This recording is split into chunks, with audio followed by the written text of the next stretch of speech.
Jack Parsons, to me, is the greatest, I don't know what to call him, the philosopher, scientist. Jack Parsons is virtually unknown, and yet he was, more than anybody else, responsible for the American space program and the fact that a man has walked on the moon.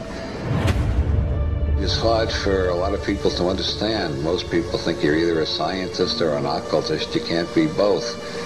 Jack Parsons is the classic example of that you can be both. And science and occultism were very closely related. As I mentioned, Kepler and Newton and practically everybody else who was important in the creation of the scientific revolution was also a practicing occultist. It has reached to the point where many people in the Air Force have the same conclusion, that these things were interplanetary spaceships. I've slowly come to the conclusion that there are such things as interplanetary spaceships. I'll have to stick my neck out and say that because I believe it at long last. And it's happening whether Parsons was responsible or not. Some people think his Mojave Venus working was not completed properly, and that's why we're having all these weird UFO phenomena. Whether that's true or not, we are getting ready for outer space just by the simple fact that so many millions of people believe they've had outer space contacts already. They're turning into moon children.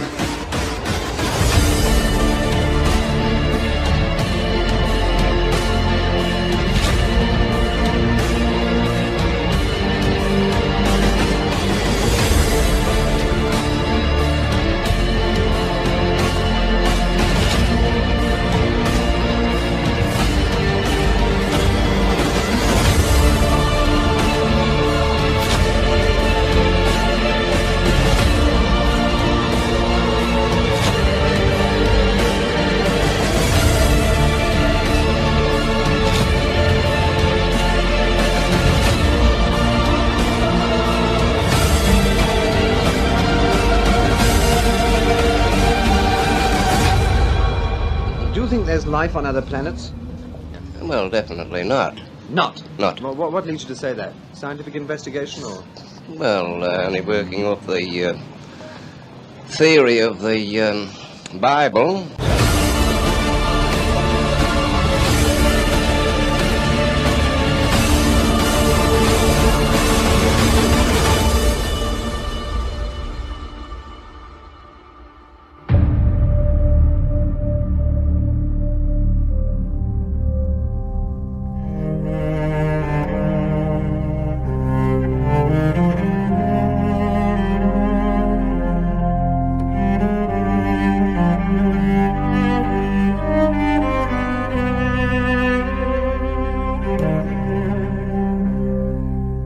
Born by the name Marvel in the year 1914, Jack Parsons was delivered into the hands of a very well-off family living in a prestigious community in Los Angeles, California.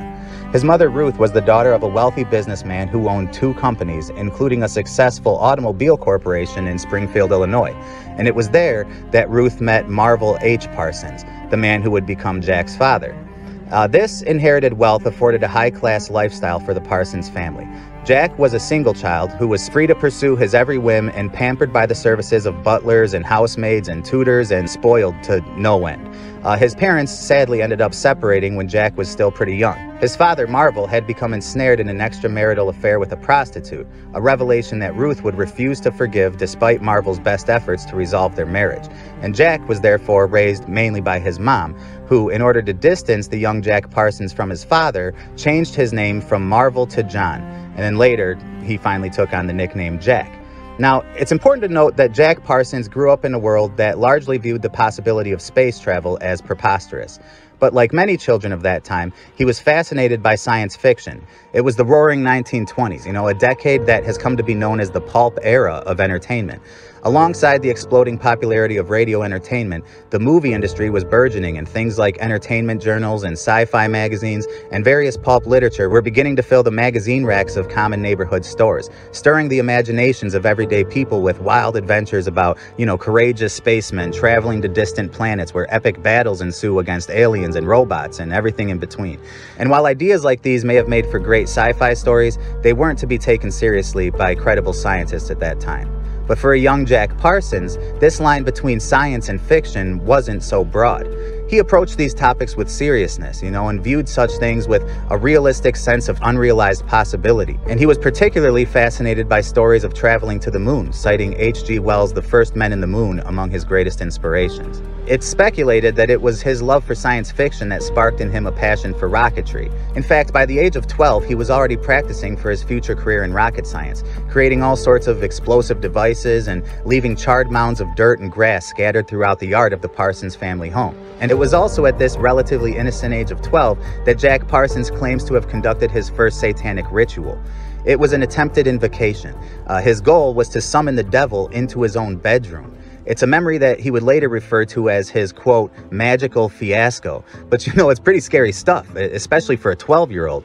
And it was enough to frighten a young Jack Parsons into stepping away from such activities, at least for a while. Now, although he was very obviously intelligent, Parsons performed poorly in school. He was dyslexic and he struggled with reading and writing, no doubt contributing to his unpopularity and perhaps even compelling this increasingly rebellious attitude and unruly behavior, which was becoming a problem. He was described in his youth to have been effeminate and socially awkward in his personality, which I'm sure offered little help in his efforts to fit in. But I think the truth is that high school served as a real culture shock and a reality check for Parsons. Being raised in the lap of wealth and luxury proved to be a handicap in terms of his ability to relate to his classmates, with whom he had little in common. But for all his teenage struggles, he was fortunate enough to have a faithful friend by the name of Ed Foreman. And Foreman was the type of friend that could keep a guy like Jack safe. He had a reputation for being able to hold his own in a fight. And Foreman was this regular world kid, from a middle-class family who, apart from being dyslexic himself, had little in common with Parsons. Ed was tall and handsome and street smart, whereas Jack was quite the opposite. A spoiled and eccentric rich kid with less than a masculine physique. Ed was also 2 years older than Jack. But their lives crossed paths on the playground one day when a young Ed Foreman saw a crowd of kids gathered around a scuffle that had broken out. He approached the fight and saw that there was some kid on the ground getting kicked around by these bullies. And without warning, Ed Foreman cocked his fist back and just smashed it into one of their faces and splattered blood across his shirt, which caused the whole group to go running off. And laying on the ground below him was Jack Parsons, his dorky and bright-colored sci-fi books scattered around him. And it just so happened that Ed was also a big fan of science fiction, so after helping Jack to his feet, they began talking sci-fi straight away, and an instant friendship was formed. And I know that this sounds like a corny scene from a Hallmark movie, but it's how the story goes. And those that were close to them would define Ed Foreman as Jack's #1 fan. He was just fascinated by everything that captivated Parsons, from his rocket experiments to his interest in the occult and magic. And over time, Parsons would go on to share his knowledge of explosives with Ed, who took to it naturally. And the two would eventually become an inseparable team of young rocketeers, creating rockets and bombs in the backyard of the Parsons home as often as they could with their limited supply of gunpowder. They didn't know it then, but this relationship would thrive into adulthood, and this rocketry hobby of theirs would later become their profession. But for now, Ed and Jack were just two kids who were struggling in school. Now, in the midst of all this, Jack's mom was growing concerned about his academic performance, and so she decided to send him to the Brown Military Academy for Boys in San Diego. However, the school couldn't quell Jack's obsession with explosives and his propensity to cause trouble, and he was ultimately expelled from the academy for setting off explosives in the school toilets. Like literally, he just blew up all the toilets in the bathroom. And when Jack returned to his previous school the following year, he had a newly acquired confidence about himself. No longer was he the unpopular geek that he was before. He was now the kid that got kicked out of a military school for blowing up the bathroom. And let's be honest, that's a pretty awesome accomplishment in the mind of a rebellious teenage boy. I mean, that's the stuff of legends. But meanwhile, his family's financial situation was changing rapidly. They were among those who were deeply affected by the stock market crash of 1929, which unfortunately occurred directly after Jack's grandfather passed away. And his grandfather, of course, was the source of the family's wealth. And to make matters worse, he died right after the completion of the construction of this extravagant and expensive mansion that he was building, which left Ruth and Jack with a giant and beautiful house to live in, but with much less income to cover its expenses. And despite Jack's newly upgraded social status, he was still struggling in school academically. And so by his own initiative, he transferred to the more expensive University Academy, and he even picked up a part-time job to help offset the cost of tuition. He began working for the Hercules Powder Company, a chemicals and munitions manufacturer, which was truly an ideal job for a young rocket enthusiast. And all setbacks aside, Parsons did manage to graduate high school on schedule in 1931, and he continued to work at Hercules, where he was getting a free education in chemistry and explosives, and befriending and talking with coworkers or different departments, experimenting with the company's vast selection of various chemicals and explosive agents. And he didn't realize it, but this was the beginning of his rocketry career. But deep down, he still desired to be a real rocket scientist. But he understood that he would need some credentials to make a real profession of it.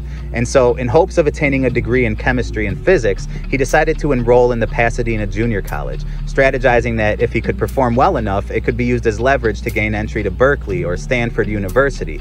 But this turned out to be a failed pursuit that would deplete even more of the Parsons' remaining inheritance. And he was later forced to drop out for a lack of funds. But Jack persisted.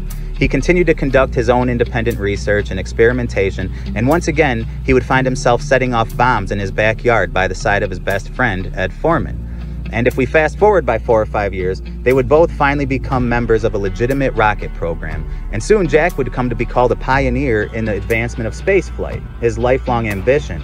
But he was also on the verge of embarking down a wild and wicked spiritual path that would change the course of his life, and perhaps even history itself. The craters and mountains of our moon bear the names of giants of science, figures like Archimedes, Kepler, and Copernicus. There is also a crater honoring someone called Jack Parsons.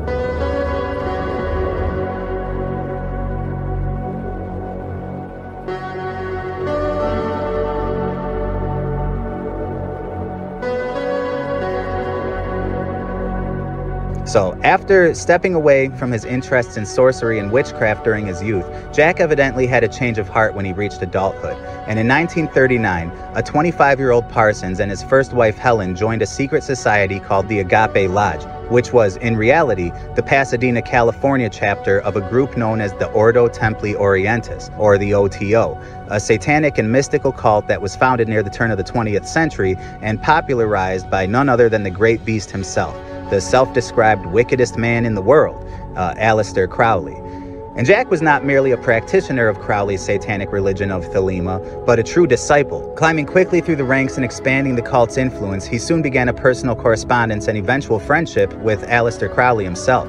Now, Crowley, of course, was considered to be a spiritual leader and messianic figure by all Thelemites. But for Parsons, Crowley was also a mentor, and he openly regarded him as even a father figure, which is sort of sad in context with the complicated dynamics of his relationship to his actual dad. And like most disciples, he desired to become Crowley's successor as the wickedest man in the world. He wasn't content as just a mere student of Thelema. He wanted to advance it. And so he would set out to achieve new magical breakthroughs, and often emulating the work of Crowley in his efforts.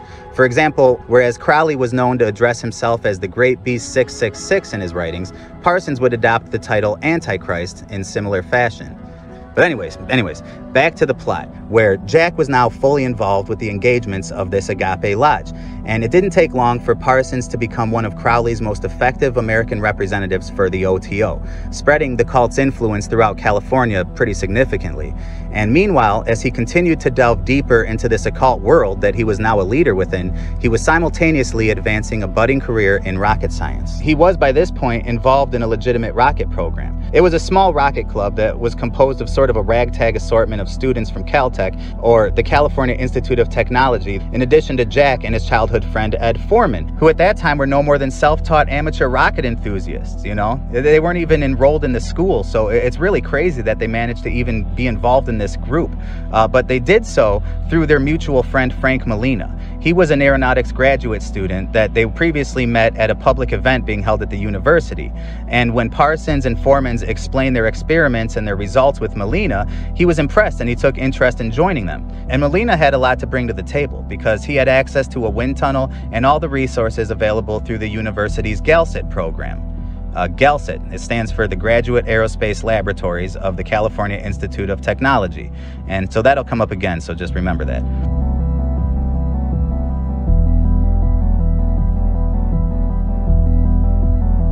And I think it's interesting enough to mention that Frank Molina would later have a son named Roger, who would go on to become a renowned astrophysicist and a distinguished professor, and serves on the advisory council of an institution called METI, which stands for Messaging Extraterrestrial Intelligence.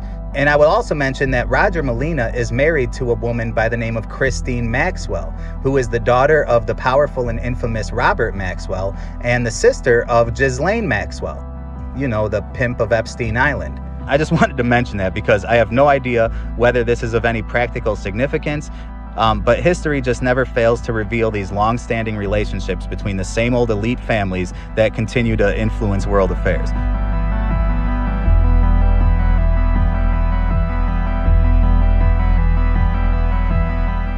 And so anyways, Molina set out to persuade his supervisor to allow Parsons and Foreman to join the school's rocket program. And von Karman was equally impressed by the experience and technical knowledge of these two outsiders, and so he decided to allow for them to join the team. And it was an unprecedented move that, you know, really speaks to the level of talent and knowledge that Parsons and Foreman managed to acquire independently. And this partnership spurred the creation of the Caltech Rocket Research Program, a small rocket team that would later come to be called the Suicide Squad.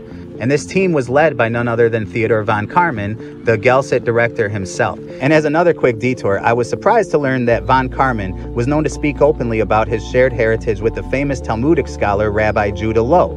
This rabbi was a Jewish mystic who was the subject of a famous legend. It's said that through the use of magic and ritual, the rabbi created a living creature from clay that is known mythologically as a golem. And if you have kids, you might notice that the golem is really popular once again via video games like Minecraft or Pokemon. But the existence of this golem was believed to be real by many. It was described as a giant monster, perhaps 8 feet tall, that was made of hardened clay and with glowing eyes. He is said to have achieved this on behalf of his mystical and esoteric knowledge of how God created Adam. You know, and of course, Adam from Genesis was also made from clay, and he is considered by the Jewish Talmud to be the first golem. And there's a whole adventure that ensues according to the legend, which I just don't have time to get into, but I do suggest the topic for your own continued research. And perhaps this famous rabbi's ancestry to von Karman is of no real significance, but it was certainly important to him. And so just keep this in mind as we examine the strange cast of characters that surrounded Jack Parsons in his short lifetime.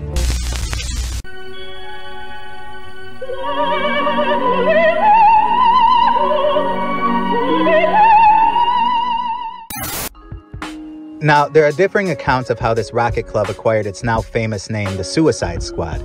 According to some sources, the nickname was coined by students around the campus and it was intended as an insult, you know, apparently due to the dangerous nature of their explosive experiments. And I read that von Karman was embarrassed by the nickname and that he was also aware that some of his fellow faculty members were grumbling about the danger and commotion associated with his group, you know. And so he responded by moving the location of their test site to the furthest edge of the university's property. But other reliable sources have claimed that the guys in the group coined the name Suicide Squad themselves. Now, I suspect that both accounts are possibly true. If the nickname were attributed to them, you know, they probably liked the ring of it and adopted it officially because, after all, it's a really cool name, you know? Suicide Squad, it's awesome. And I suppose the origins of the club's name don't really matter, but the perfectionist in me just can't allow for things like this to go unmentioned. But regardless, although the so-called Suicide Squad was initially regarded as an amateur outfit of thrill-seeking rocketeers, they eventually started developing some revolutionary stuff, game-changing advancements in rocketry. And one of these included something called JATO, which stands for Jet Assisted Takeoff. It was a technology that Parsons helped create and had caught the eye of the U.S. Army.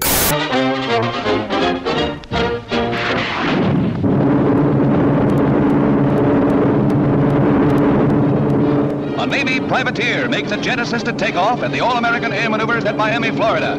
Now, whether or not you believe that there is any power in magic and witchcraft is up to you, but it goes without saying that Jack Parsons certainly did. And as this small team would go on to enjoy some great achievements in the following years, Parsons was never shy to attribute the group's success to his magic rituals and spellcastings. And as the Suicide Squad pursued their historic mission of getting a rocket into space, it's fair to assume that Parsons experienced it all much differently than his peers, guided by visions and voices and drug-enhanced dreams of space exploration and astral projection. This was all, to Parsons, a massive satanic ritual. But that's not to say that his fellow Rocketeers were unaware of Jack's occult obsession. They simply regarded him as unique and quirky. And after all, the man was a clear genius, and everybody knows that such highly intelligent people can tend to be rather eccentric in personality. And so it went that Jack would continue pursuing both rocketry and magic zealously. It was in 1943 that the U.S. Army made their first purchase of a large order of JATO units from Galset, and with this funding came a more professional image for the group.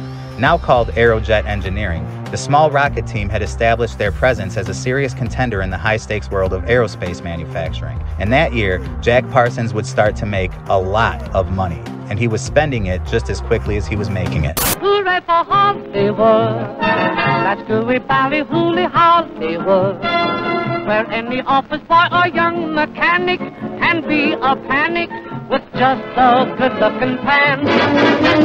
Parsons quickly purchased a mansion in Pasadena, California that served not only as his home, but also as a sort of occult commune and arena for his drug and sex-infused rituals and over-the-top parties. He cleverly named his house the Parsonage, and it would soon become the headquarters for his Thelema-based cult gatherings. And allegedly, neighbors would sometimes complain about things like late-night costume parties or loud live music and open drug consumption and even naked women jumping through rings of fires, that sort of thing. Yet seemingly unaffected by all the chaos and debauchery that he immersed himself into by night, Parsons would continue showing up to work the following day and proceed to excel in his pursuits and make significant advancements in the field. And as I stated previously, his occult practices were no secret. His peers and co-workers were well aware of such activities, as were his employers, the United States Army. But at the end of the day, his genius was really a valuable asset to the team. And so Parsons was sort of living above the law at this time, enjoying an unspoken level of protection from the government due to a mutual interest in his research. And this was no doubt a very convenient arrangement in regard to the controversial activities taking place inside the parsonage. And this increase to Jack's financial status enabled him to invest more heavily into these occult projects. And soon the parsonage was a bona fide headquarters for the local OTO cult.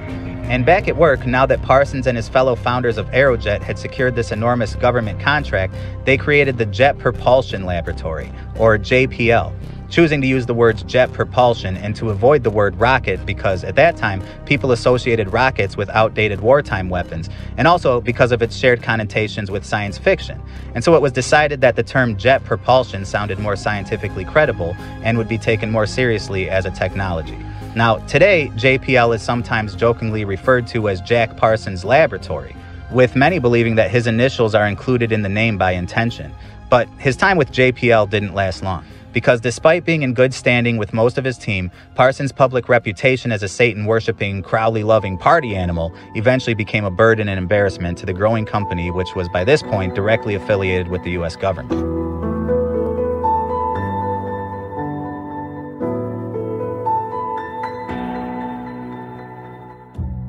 And he was aware that he was losing favor with his superiors, so in 1944 he accepted a proposition to leave JPL in exchange for his share of the company, which amounted to about $11,000 in severance pay.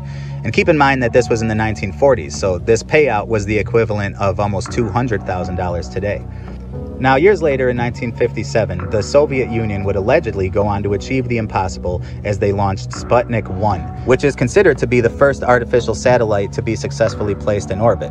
Now, if you were paying attention over the previous chapter of this documentary series, then you should know that I have my doubts about this type of thing. But for the sake of the story, the launch of Sputnik 1 was a giant milestone in the historic space race between the Soviet Union and the United States.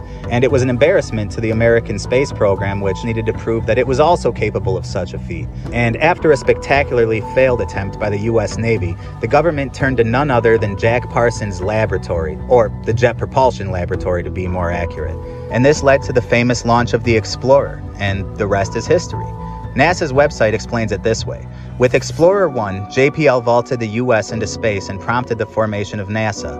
On December 3, 1958, only 2 months after NASA started operations, JPL was transferred from Army jurisdiction to that of the new Civilian Space Agency. I will add that JPL is NASA's only federally funded research and development center and is regarded as the leading force in space exploration, supposedly sending robots and rovers to Mars, and that sort of thing.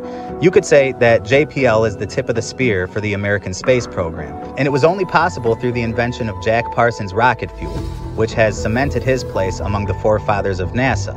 However, after leaving JPL in 1944, and with a freshly cleared schedule, Jack decided to use his remaining wealth to jump entirely into his occult ambitions. He was, after all, still deeply entrenched in the operations of his Agape Lodge cult.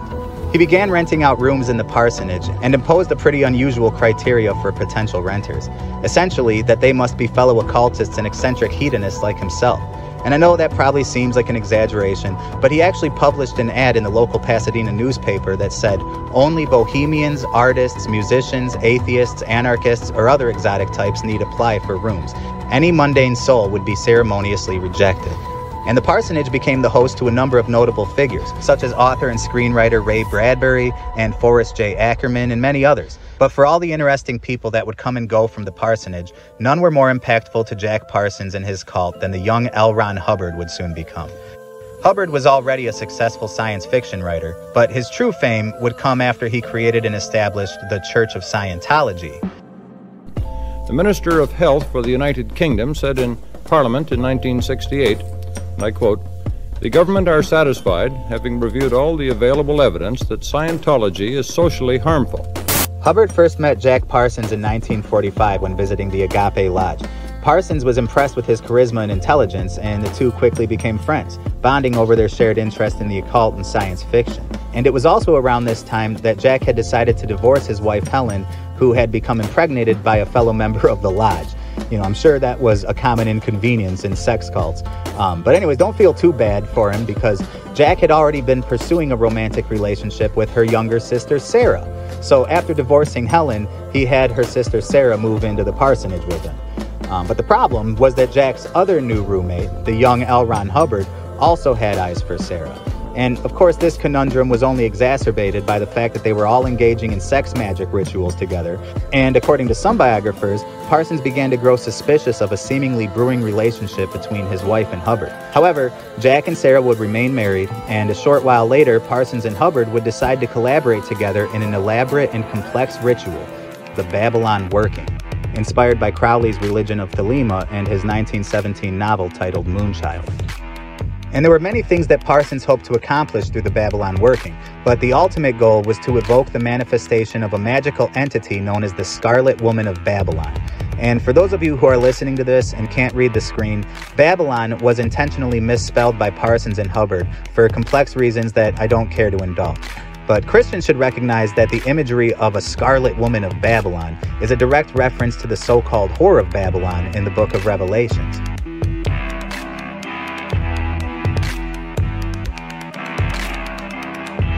And you got to understand that the expected results of these rituals are always sort of ambiguous and cryptic. Parsons and Hubbard believed that this entity would help them to achieve spiritual enlightenment and to initiate the Age of Horus, as prophesied by Aleister Crowley. Some sources say that Jack's motivation to manifest the Scarlet Woman was to actually have her as a partner in order to birth the Moonchild, as referenced in Crowley's book of the same title. And so the Babylon Working ritual began in January of 1946, and it drew upon a variety of occult traditions, including sexual magic, invocation of spirits, and other demonic and mystical practices. And for the sake of decency, I will not go into detail about the perverse behaviors that these weirdos were engaging in. All I'm going to say is that it included a lot of gross and X-rated interaction between these two highly esteemed men of history. And they continued to practice the ritual over the course of the next few weeks, but things turned sour when it was revealed that Hubbard had been engaged in a secret affair with Jack's wife Sarah all along. But as I mentioned previously, members of the Agape Lodge were also engaging in sex magic rituals with one another, you know, and they slept around regularly, so I'm not really sure that their marriage ever counted in the first place. And besides, by this time, Jack himself was already engaged in an affair of his own with a woman by the name of Marjorie Cameron, a talented artist and poet and fellow occultist who was equally as charismatic as Jack. They met shortly after his first attempt at the Babylon Working ritual, when she had come to visit the parsonage in January of 1946, and it was reportedly love at first sight between these two. For Jack, it was actually more of a matter of destiny. He considered Cameron's recent and unexpected arrival to be a result of his rituals. You know, he thought that she could be the Scarlet Woman. And if you recall from my description of the Babylon Working, the next step after you evoke the Scarlet Woman is to conceive the Moonchild. And so they got to work right away. According to the book Sex and Rockets by John Carter, Jack and Cameron would spend 2 consecutive weeks locked away in his bedroom at the parsonage shortly after meeting.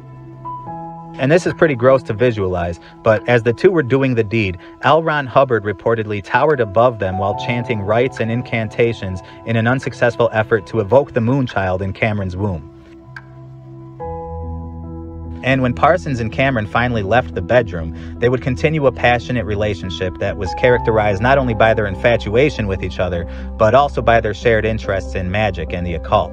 And they would continue various rituals to achieve the conception of this moonchild, but without success. And anyways, despite the preoccupations of the various affairs that ensnared the entire group, Jack and Hubbard would continue to progress the Babylon working.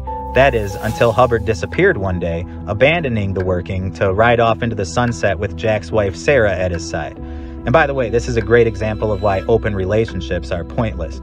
But here's the kicker. As if stealing his best friend's girl wasn't bad enough, Hubbard also robbed Parsons blind and took all his money after he received a large loan towards an investment that Jack shared with him in good faith, only to be ripped off when Hubbard disappeared and never repaid his loan, which left Parsons with a significant debt and beginning a cycle of financial struggles that would remain until his death.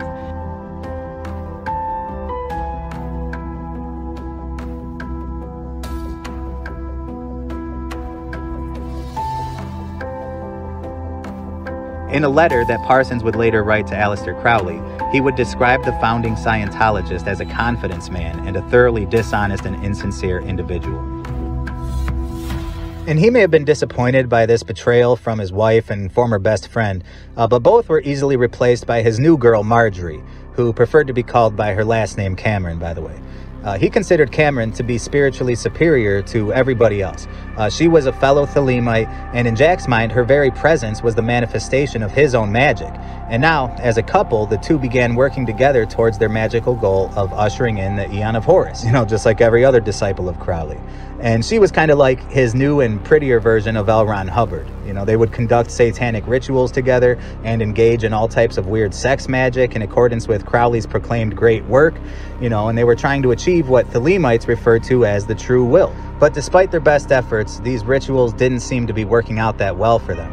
And in the years that followed, Jack and Cameron's relationship would deteriorate into an on-again, off-again type thing, and Parsons would begin to acquire significant debt. And so he started taking on different small jobs and receiving loans from friends to get by. And eventually, he and Cameron started doing some work in Hollywood with some of their culty friends in the entertainment industry.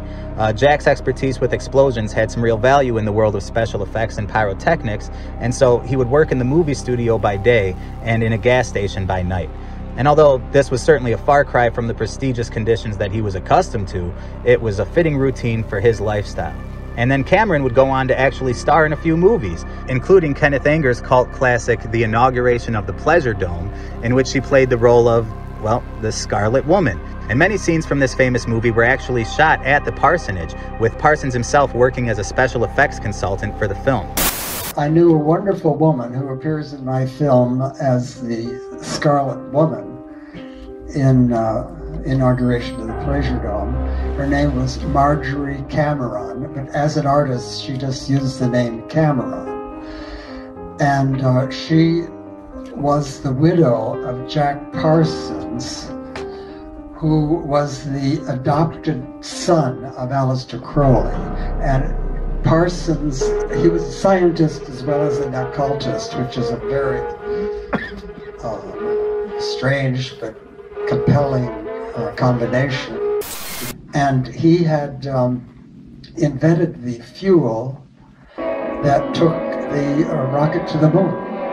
That was Jack Parsons' contribution. And the third angel sounded, and there fell a great star from heaven, burning as it were a lamp, and it fell upon the third part of the rivers and upon the fountains of waters. And the name of the star is called Wormwood. And through it all, Parsons would remain active in his various pursuits of magic and sorcery until his mysterious death by explosion in 1952.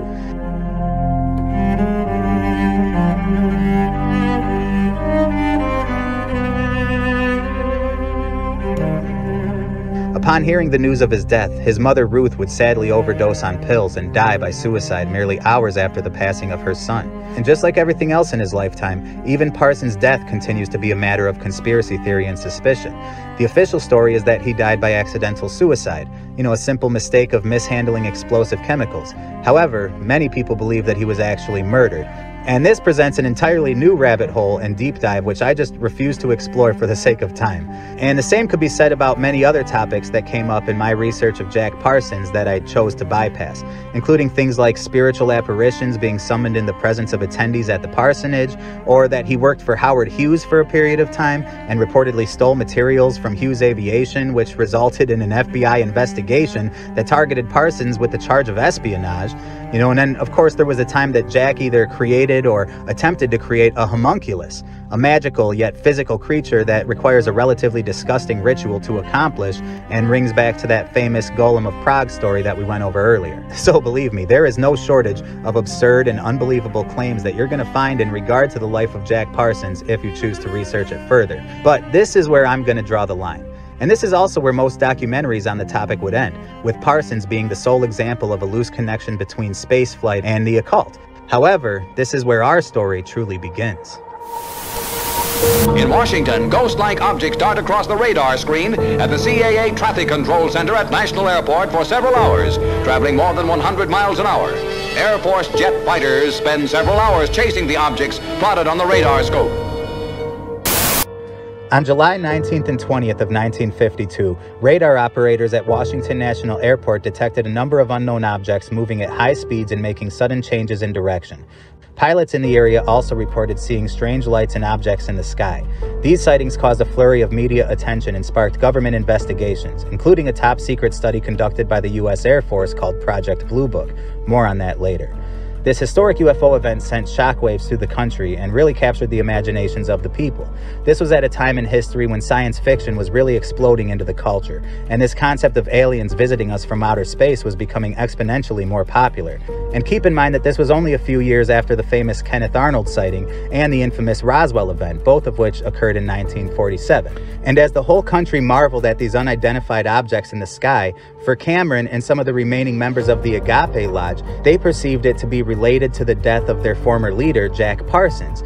Perhaps this was evidence that his Babylon working and that their efforts to bring about a new era of spiritual transformation were having an impact on the world. But Jack's former OTO companions were not the only ones to draw connections between the ritual workings of Jack Parsons and this sudden emergence of high-profile UFO sightings. Actually, several of his occult contemporaries have suggested that Parsons may have neglected to properly conclude the Babylon working rituals, perhaps failing to seal the magical gateway that he claimed to have opened, and thereby implying that these UFOs and interdimensional aliens could be freely passing through the spiritual portal left behind by Parsons and Hubbard, somewhere in the Mojave Desert. And although it's a pretty radical idea, the theory was not confined only to the occult community. According to some sources, this possibility was actually taken seriously by a small faction of people from within the U.S. government. In his book titled Final Events, author and researcher Nick Redfern tells the story of a secret paramilitary group that was allegedly formed in the 1940s to investigate this theory. The official name of this group is not known, but they are referred to as the Collins Elite. Now, according to these reported claims, the Collins Elite was a clandestine organization within the United States government that was established to investigate the relationship between this burgeoning UFO phenomenon and the secret affairs of occult societies like the OTO. This group was comprised mainly of Christians and otherwise religious members with a shared belief that these entities were nothing more than demons or fallen angels in the disguise of aliens from outer space. So really they sound like my kind of people. But unfortunately, I don't have any evidence to prove that the Collins Elite ever even existed. And I can't stress enough that the information regarding this group is really scarce, but absence of evidence is never evidence of absence.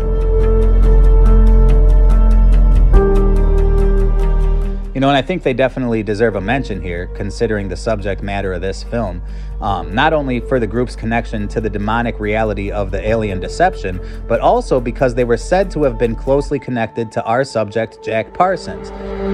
And it was the notoriety of Parsons himself and his ritual workings that apparently spurred the creation of the Collins Elite in an effort to defend and counter the supernatural effects of ritual magic. And I don't want to spend much more time on this, you know, because again, it's an unverified claim.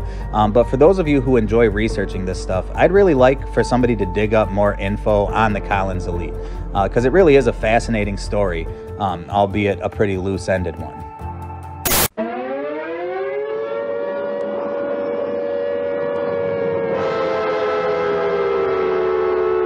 Flying saucers have invaded our planet.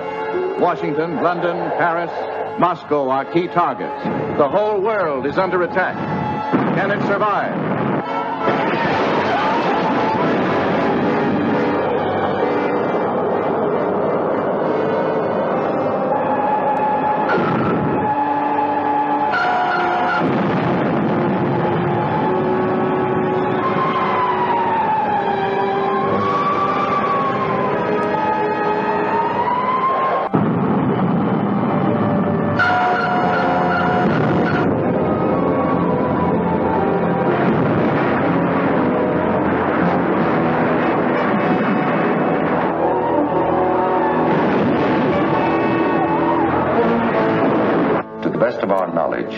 My wife and I are the only ones left alive.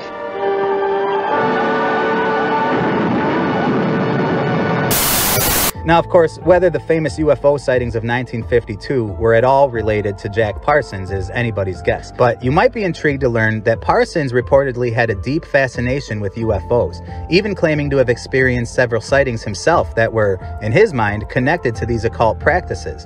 And perhaps the most enthusiastic advocate for this idea that there was a connection between the magic of Parsons and this sudden increase in UFO activity was none other than his widowed wife, Cameron. She was known to be deeply interested in ufology, believe it or not. She believed that the phenomenon was not only of scientific importance, but also of spiritual significance because, like many of her occultic peers, she perceived there to be an intimate relationship between the paradigms of astronomy and magic. And like her husband, she had also documented at least one of her own UFO sightings during her time at the parsonage, that she described to be a large cigar-shaped object in the sky. And according to author Margaret Haynes, she and Jack considered this sighting to once again be related to their efforts in the Babylon working. And to make matters more, I don't know, weird, I guess, within months of Parsons' death, Cameron would go on to gather a group of fellow magicians into a little cult that she named the Children. Now, members of the Children were intentionally selected from various races, and they would consume copious amounts of drugs and then engage in a variety of sex magic rituals under the direction of Cameron, who now believed that she was operating under the occupation of a new spiritual identity called Hilarion or Hilarion. And this Hilarion thing, by the way, is another deep and dark rabbit hole that I am choosing to sidestep for the sake of time. But anyways, her intention for the Children cult was to create a breed of mixed-race moon children who would be devoted to Horus. So it was a continuation of her pursuits with her late husband. And alongside the ritualistic orgies that were being conducted by the Children were your classic meditation sessions that were devoted to contacting or attempting to communicate with these cosmic and interdimensional beings. And in typical alien cult fashion, she would eventually begin to warn her followers of a coming apocalypse by which they would all be rescued by aliens and spaceships. And remember, this is the widowed wife of Jack Parsons that we're talking about. And you know, it's easy to assume that Cameron was simply exploiting the newest paranormal trend, but the truth is that long before the idea had ever crossed the average Joe's mind, these notions of different worlds and alien civilizations and even alien visitations were already common beliefs within the mysterious world of the occult and mysticism. One popular idea in these circles was the concept of cosmic evolution, a philosophy that was popularized by the famous occultist Helena Blavatsky, or as she's more commonly known, Madame Blavatsky. Or Blavatsky. I know I got a Wisconsin accent, I can't help it. But anyways, she was the founder of the Theosophical Society. And by the way, if you're not hip to what theosophy is all about, in short, it's an esoteric and occult-based religion that was formed in the late 1800s that is mainly based on occult teachings, but also borrows heavily from Buddhism, Hinduism, and Eastern mysticism. And keep that in mind because Tibetan Buddhism plays into the history of this stuff a lot more than you would expect. In fact, Blavatsky's co-founder and president of the Theosophical Society was a man named Henry Steele Olcott, who eventually would step away from theosophy to study Buddhism exclusively. And he would later become historically recognized as the first well-known American of European descent to make a formal conversion to Buddhism. And I should also note that theosophy has served as a springboard and foundational source for many of the New Age religions and philosophies that surround us today. And long before conventional science would endorse this notion of distant alien civilizations, Blavatsky was teaching that the universe was teeming with intelligent life and that human beings were just one part of a vast cosmic hierarchy, you know, with ritual magic being the key to the transcendence of mankind. And this belief was echoed by many of her occultic peers, including Aleister Crowley, who believed that contact with extraterrestrial beings was possible through psychic or spiritual means. And on the topic of extraterrestrials, here's a quote that has been credited to Crowley. My observation of the universe convinces me that there are beings of intelligence and power of a far higher quality than anything we can conceive of as human, that they are not necessarily based on the cerebral and nervous structures that we know, and that the one and only chance for mankind to advance as a whole is for individuals to make contact with such beings. And I admit that I'm getting sick of having to bring up Aleister Crowley every 5 minutes as we go through this history, but this is important because Crowley had claimed to be in conversation with various interdimensional beings throughout his ritual workings. Most famously, his Book of the Law was said to be written under the possession of a disembodied voice that called himself Aiwass. Now, of course, anybody with an ounce of wisdom would surmise that Aiwass was obviously a demon, you know, especially in context with the message that was communicated, as it relayed a prophecy of a coming new age, the Aeon of Horus that I keep talking about. And I suppose that I should have done better to define this Aeon of Horus earlier, but the Aeon of Horus is the prophesied satanic paradise that Parsons and Cameron and Hubbard and so many others worked diligently to bring about. You know, the Aeon of Horus could easily be summarized as an age of the Antichrist because it describes a lawless and atheistic culture that targets Christianity specifically and rejects the authority of God to embrace sensuality and humanism instead.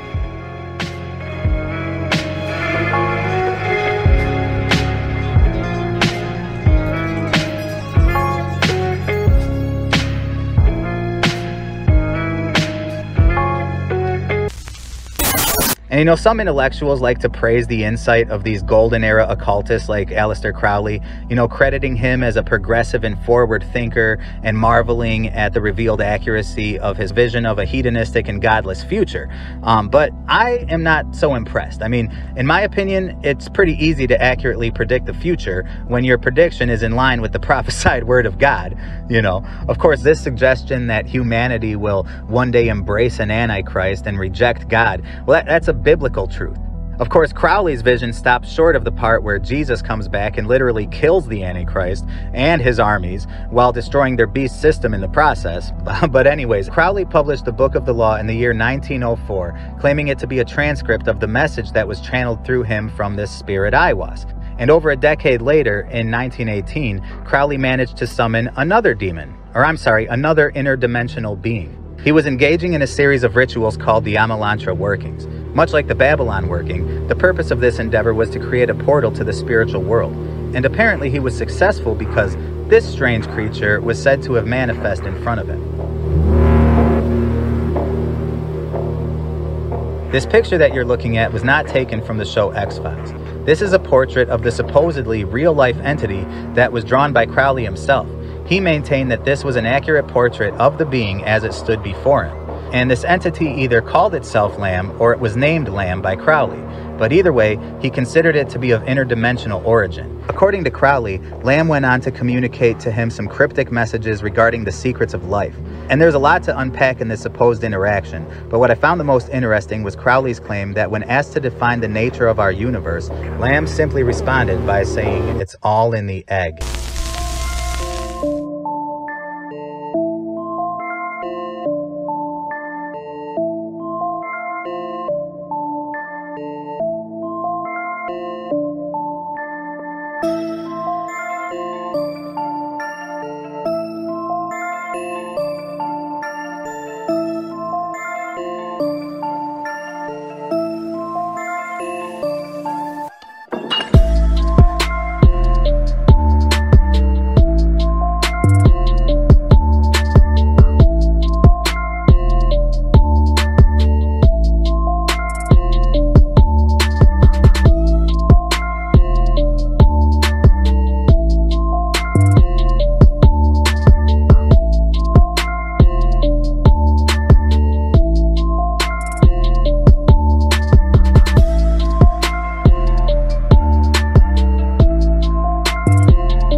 following year, Crowley displayed this portrait of Lamb at his own public event in New York, which he named the Dead Souls Exhibition. And beneath the picture was the following inscription. Lamb is the Tibetan word for way or path, and Lama is he who goeth, the specific title of the gods of Egypt, the treader of the path, in Buddhistic phraseology. Its numerical value is 71, the number of this book. And there's one of those Buddhist connections that I told you to look out for. You see, Crowley was actually pretty fond of Buddhism and Hinduism. He actually devoted a lot of his lifetime to the practice and promotion of yoga, which, by the way, I'm sure that the popularity of yoga today is yet another facet of modern culture that Thelemites might attribute to the presence of the Eon of Horus, but let's get back to the point. And to be honest, I have no idea where Crowley is getting his definition of Lama from. I could not verify that it means he who goeth. I tried to research the definition and etymology of the word, and to the best of my research, it just means venerable one or superior one. But regardless, I assume Crowley to be much more scholarly than I am, so we'll just go with his definition on this one. But anyways, I was able to confirm that the word lamb does indeed mean path in Tibetan. In Buddhist practice, it's most likely derivative of the term lamrim, and it represents what Buddhist practitioners recognize as the path to enlightenment. And you will soon understand why Lamb is an apt name for this entity in Crowley's portrait. But the first and most obvious question is whether or not it's a coincidence that this Lamb bears such a close resemblance to what we have come to know as the gray alien. Because you can't tell me that's not what comes to your mind when you look at this guy. And first off, considering that this sketch was made over 100 years ago, perhaps it would be more appropriate to ask why our modern concept of gray aliens bears such a close resemblance to Lamb.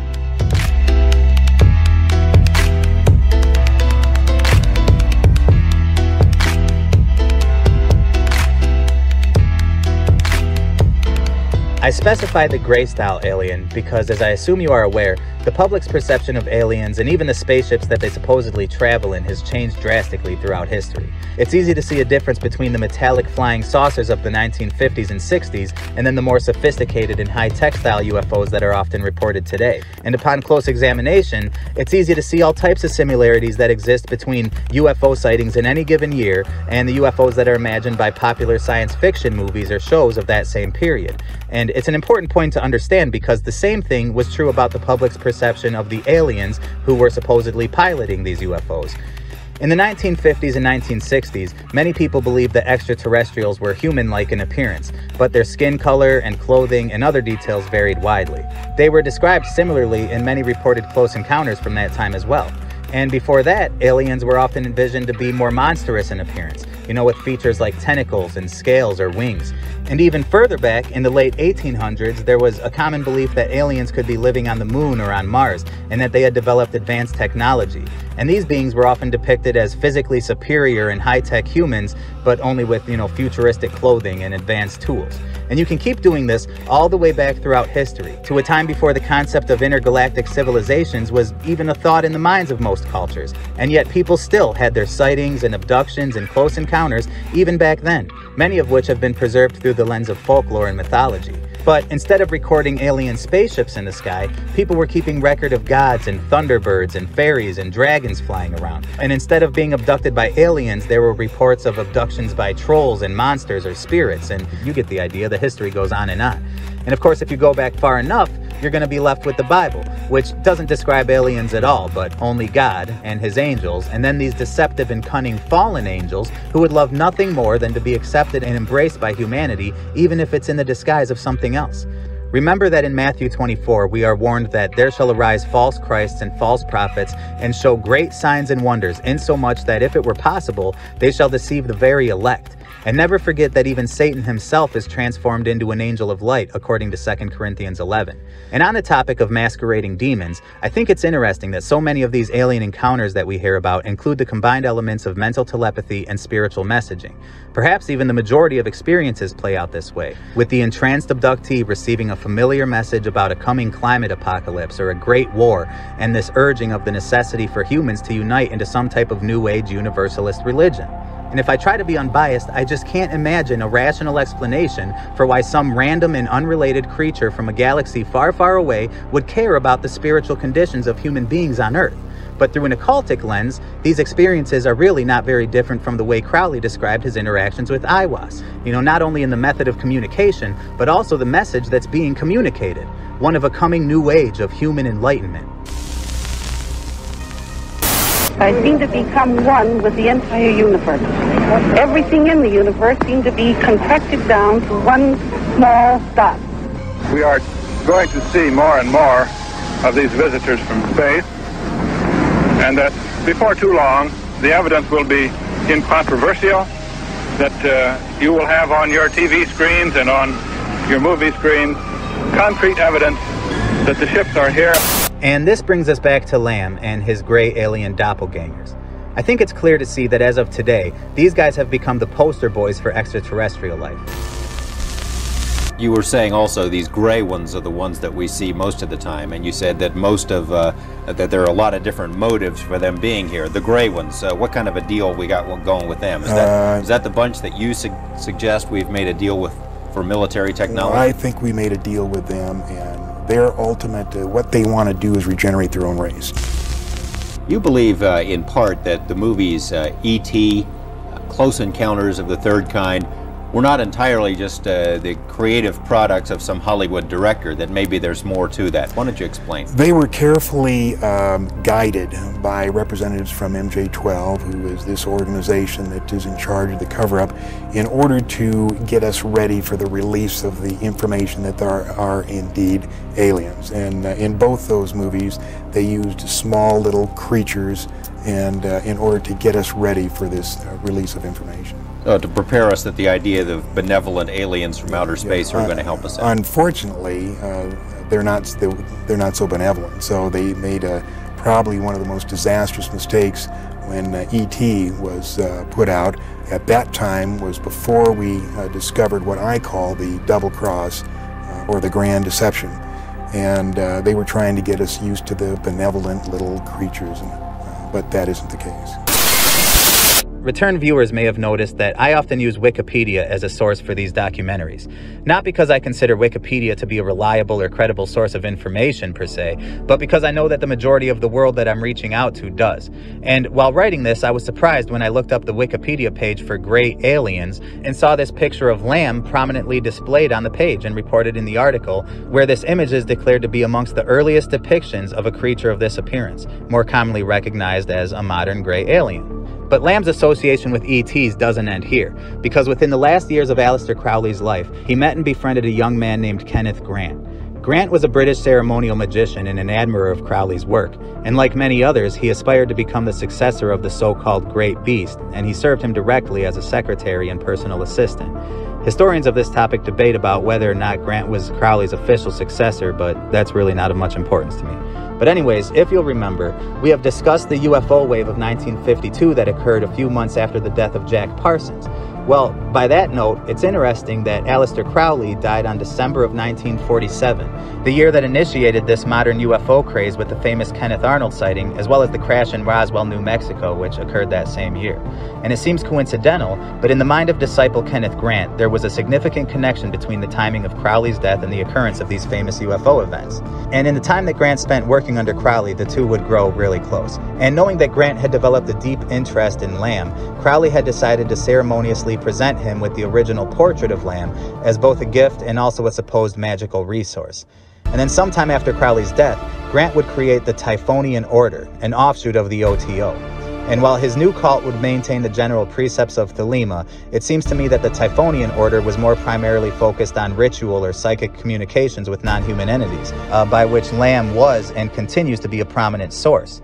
And over time, Grant would become increasingly outspoken regarding his belief in UFOs and the topic of ufology, and he would write about it somewhat frequently throughout his 9-volume Typhonian Trilogy series of books. And I mean, keep in mind that I haven't read through these books personally, but it's pretty easy to confirm amid the many quotes and excerpts that flourish all over the internet.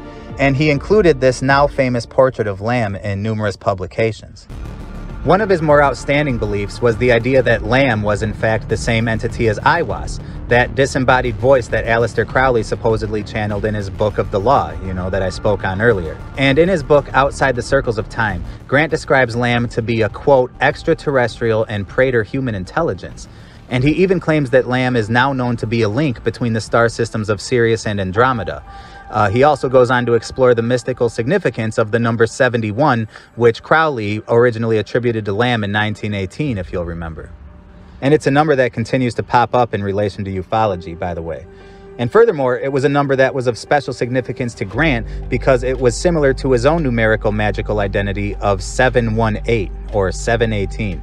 And I know that this opens a whole new can of worms regarding numerology and gematria, but we're just going to save that for another time. Just understand that in the same way that Crowley regarded himself as 666, Grant's number was 718. So just keep that in mind because it will come up again shortly. Now, according to Kenneth Grant's philosophy, this otherworldly and alien-like appearance of Lamb was itself the very purpose of Lamb's presence.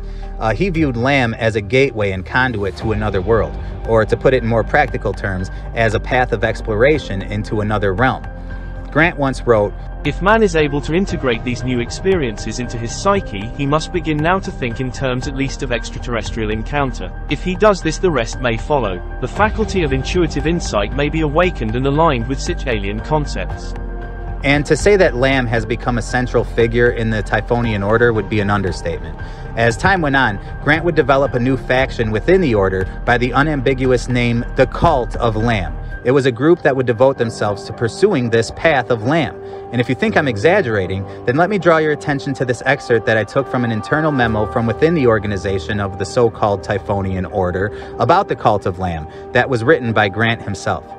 The cult has been founded because very strong intimations have been received by Eosic Iwast 718 to the effect that the portrait of Lamb, the original drawing of which was given by 666 to 718 under curious circumstances, is the present focus of an extraterrestrial and perhaps trans-plutonic energy, which the OTO is required to communicate at this critical period, for we have now entered the 80s mentioned in the Book of the Law. It is our aim to obtain some insight not only into the nature of Lamb, but also into the possibilities of using the egg as an astral space capsule for traveling to Lamb's domain, or for exploring extraterrestrial spaces.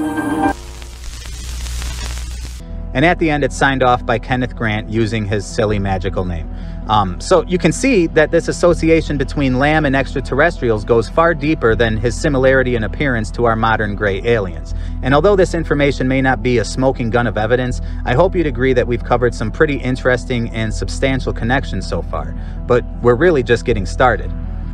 According to reported statistics, it is the gray alien who is most commonly associated with the phenomenon of alien contact or alien abductions. They are also the entity that is most prominently reported in close encounter claims that include the elements of telepathic communication or psychic visions. Actually, they're the most common entity involved with all close encounters in general. Now, before the Greys came along, aliens were generally imagined to be, benevolent intergalactic travelers from distant planets who were just simply passing through. But unfortunately, these new and supposed real-life gray aliens were much different. This wasn't the same narrative that was previously recycled through decades of science fiction. And it was clear that these aliens were more than just visitors from another planet. It would seem instead that they were operating according to a mysterious agenda in which human beings seemed to be the subject. And instead of landing peacefully on the White House lawn and saying, "Take me to your leader," or incinerating the White House with space lasers, they were seemingly more interested in the affairs, beliefs, behaviors, and personal lives of regular everyday people, and interacting intimately with targeted individuals, beaming telepathic messages to them and teleporting them to different worlds, or materializing through the walls of their bedrooms, and taking control of their minds and possessing their bodies. All the type of stuff that you or me would probably immediately recognize to be demonic activity. Anyways, I think it's safe to assume that Kenneth Grant probably didn't share my attitude towards demons. However, Grant's speculations regarding a link between the arrival of these aliens and the death of Aleister Crowley are perhaps strengthened in light of the fact that the 1947 Roswell incident happens to be the first historical instance of people encountering these little gray lamb-like creatures. Although no alien bodies were initially reported by the media, of course, numerous eyewitnesses have later affirmed the claim that alien bodies were present at the crash site, describing them to look like little gray men with big heads. And this also explains why in ufology these gray aliens are sometimes referred to as Roswell Greys. And now, in the wake of all these numerous UFO-related incidents that transpired between Roswell and the wave of 1952, society was left to ponder the broad implications of how the existence and arrival of these alien beings would potentially impact our lives. And it didn't take long for the newly validated UFO phenomenon to start influencing culture in dramatic ways. How many trips have you made to outer space? Well, I'd say 350 or a few more. When was the last one? Well, first part of June. I have made telepathic contact for the past 8 years with many space people from many areas of space, both inside and outside of the solar system. The 1950s saw the inception of the so-called contactee movement, a subculture of various individuals and quasi-religious groups who claim to have been in direct and friendly contact with extraterrestrial beings. Many of these contactees claimed that in their telepathic communications with these apparently benevolent aliens, that they would receive utopian visions of a new world and a coming enlightenment, or sometimes that they would receive warnings about a nuclear war or environmental catastrophe.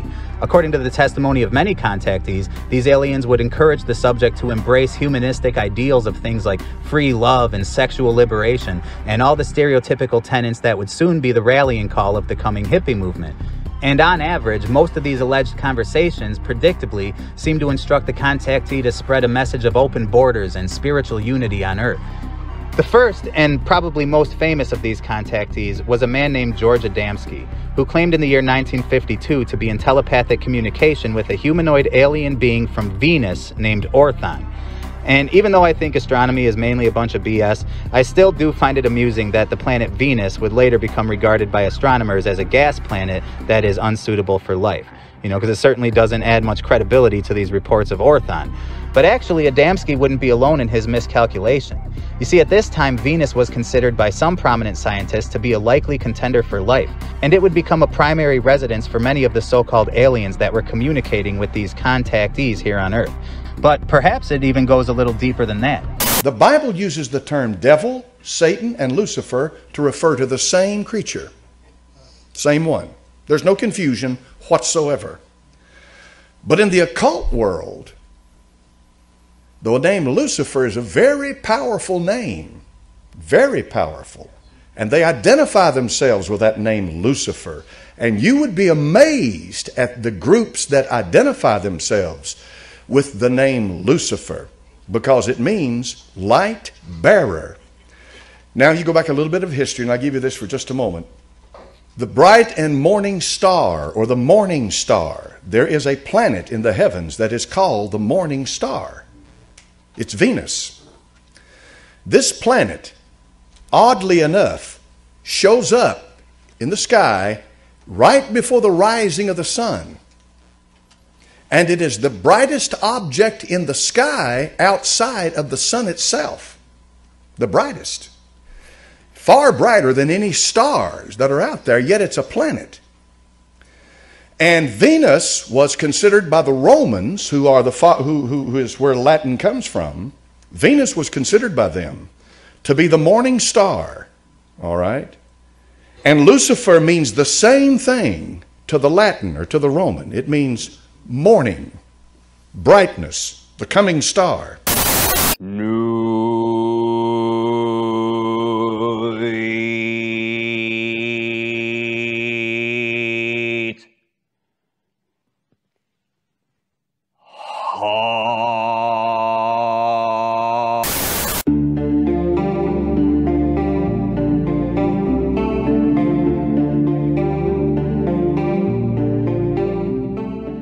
Check this out. Earlier in the film, when we went over the Babylon working, the infamous series of rituals conducted by Parsons and Hubbard in the Mojave Desert, I didn't mention the fact that the Babylon working has been strongly associated with the planet Venus. This is because the Scarlet Woman was associated with the goddess Venus, as both were believed to embody the shared qualities of beauty and sensuality and creativity. And so the Babylon working was thus seen as a way to tap into the energies of Venus to engage the transformative magical ritual. And furthermore, Parsons and Hubbard would actually schedule their rituals to be in accordance with the astronomical location of Venus. And then check this out.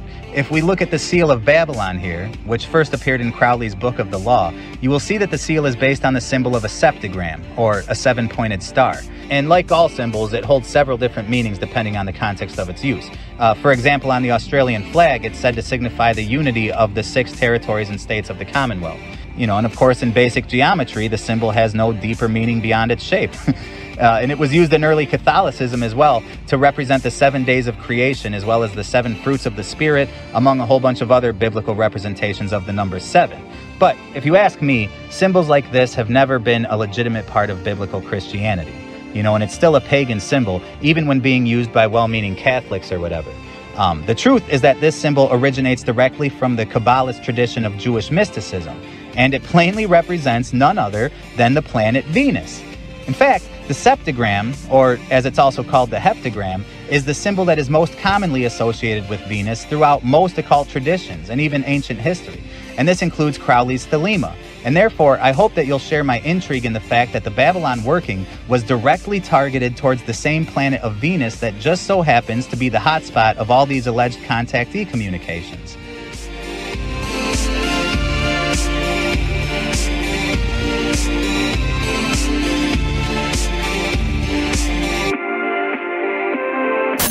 And so you'd think that when popular science shifted its view on the potential for life on Venus, that would have been a huge hit.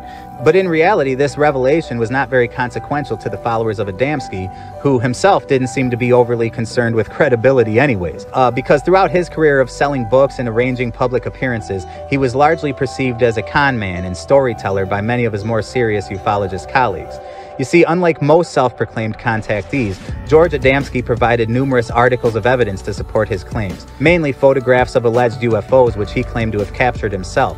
And over time, many of these photographs have been proven to be fraudulent, you know, and it obviously cast doubt onto the whole lot.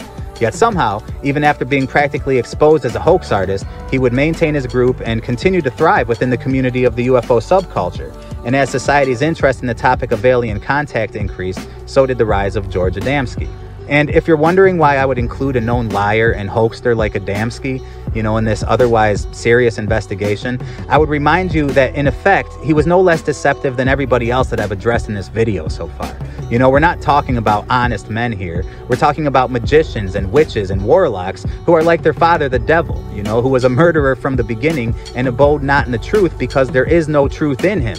Meaning the devil, you know, and that's a paraphrase of a verse in the 8th chapter of John, where Jesus goes on to say that when the devil tells a lie, he is speaking out of his own nature because he is the father of lies, meaning he's not even capable of telling the truth because, again, there is no truth in him.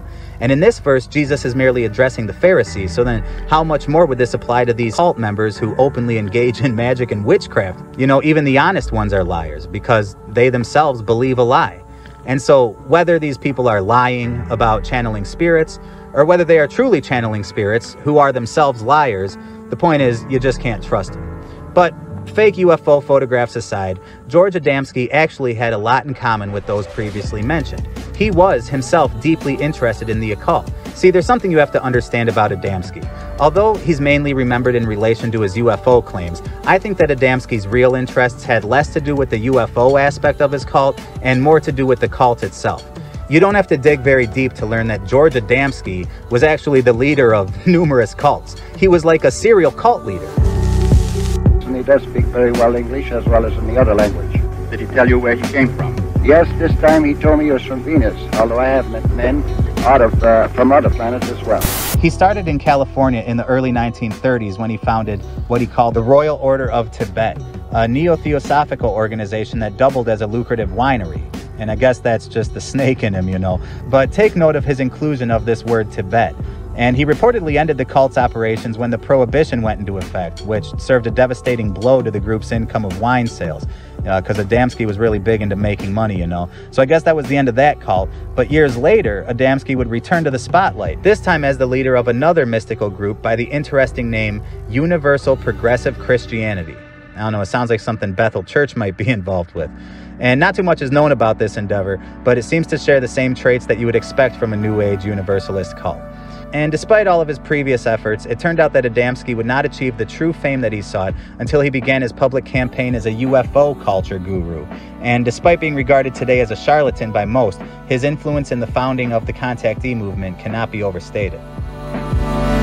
Arnold counted 9 objects in echelon formation. He observed that they had no tails and described them as saucer-shaped objects. The story was picked up by the wire services. He saw what? In the next 24 hours, virtually every newspaper in the country ran the story.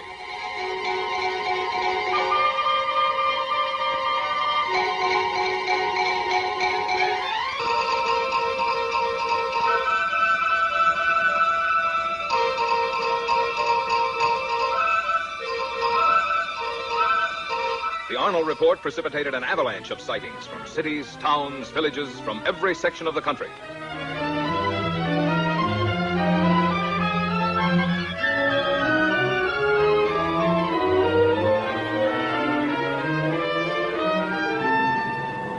The commercial aspects of the saucer situation were not overlooked. Alert businessmen and manufacturers came up with all sorts of oddities. The practical joker moved in. Homemade saucers of all kinds and descriptions began to turn up promiscuously. Within a few months of the original saucer report, practically everyone in America was conscious of flying saucers. Adamski would later be joined by another occult enthusiast and prominent ufologist by the name of George Hunt Williamson, who also got his start in the summer of 1952 when he began to host what he called contact sessions, where he invited others to join him in his efforts to contact extraterrestrials through the use of a homemade Ouija board. That's right, he was contacting aliens through a homemade Ouija board. Now, I suppose I could just end the documentary here because, I think the connotations of this are pretty clear. I mean, what kind of technologically advanced and independently evolved biological creature from a distant planet would communicate through a Ouija board? But believe it or not, this practice is actually a lot more common than you'd think. Just Google the terms Ouija board combined with extraterrestrial intelligence and see what you find. And it's also interesting to me that the Ouija board would be homemade, because of course if Williamson were here today, he could have simply picked one up from the children's toy section at Walmart, but that's beside the point. He would also employ numerous other dark arts into his so-called contact sessions, including the practice of automatic writing, which is a popular method of divination that's kind of along the lines of how Crowley wrote the Book of the Law all those years back. And anyways, Williamson would continue to work side Adamski for quite a while. And much like all the other contactees, he would publish a number of books that detailed his interactions with these aliens and also espoused all of his occultic philosophies, like you should be coming to expect by now. But by the 1960s, George Hunt Williamson had disappeared from the contactee scene, and he's purported to have even changed his name to further distance himself from his previous affiliations, apparently going so far as to invent a fictional backstory and even family to accommodate his new persona. And later, under his new name of Michael Obenevich, he was ordained as a priest in the liberal Catholic Church by Archbishop Garrett Munich, and he became the priest of a small congregation in Cornville, California. Anyways, it's definitely an unlikely destination for a man who would first come to prominence for his use of Ouija boards to communicate with aliens. But as you can see, Christianity has its own esoteric and mystical factions that are all caught up in this stuff as well. But I hope that by this point you're starting to see the concept of ET communication for what it really is, which is sorcery. And it's not just an element of sorcery. It's not just an infiltration by this small faction of occultists. No, magic was always at the center of this whole thing. In hindsight, I suppose I should have expected that, because after all, what is telepathic communication if not divination? And of course, as a Christian, you wouldn't need to know all this information I've been sharing just to recognize that the contactee movement was clearly demonic in nature. But I guess that I just came into this project expecting that the average contactee probably was just a wacky and science fiction obsessed oddball guy, just making up stories. Or maybe a con man that's just cashing in on this profitable genre of literature, but I was really surprised just to see how many of them have these recorded associations with occult groups, and often in positions of leadership, mind you. It's not like they were the exception to the rule, but these type of characters are the rule. And the more you look into these people, the more obvious it becomes that this movement that we're looking at was not a trend, but an agenda.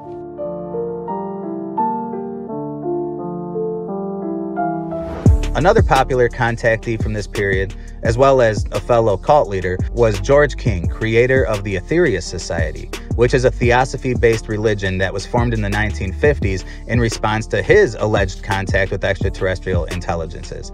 And like the other false prophets that we've covered, King started out as nothing more than a run-of-the-mill human being.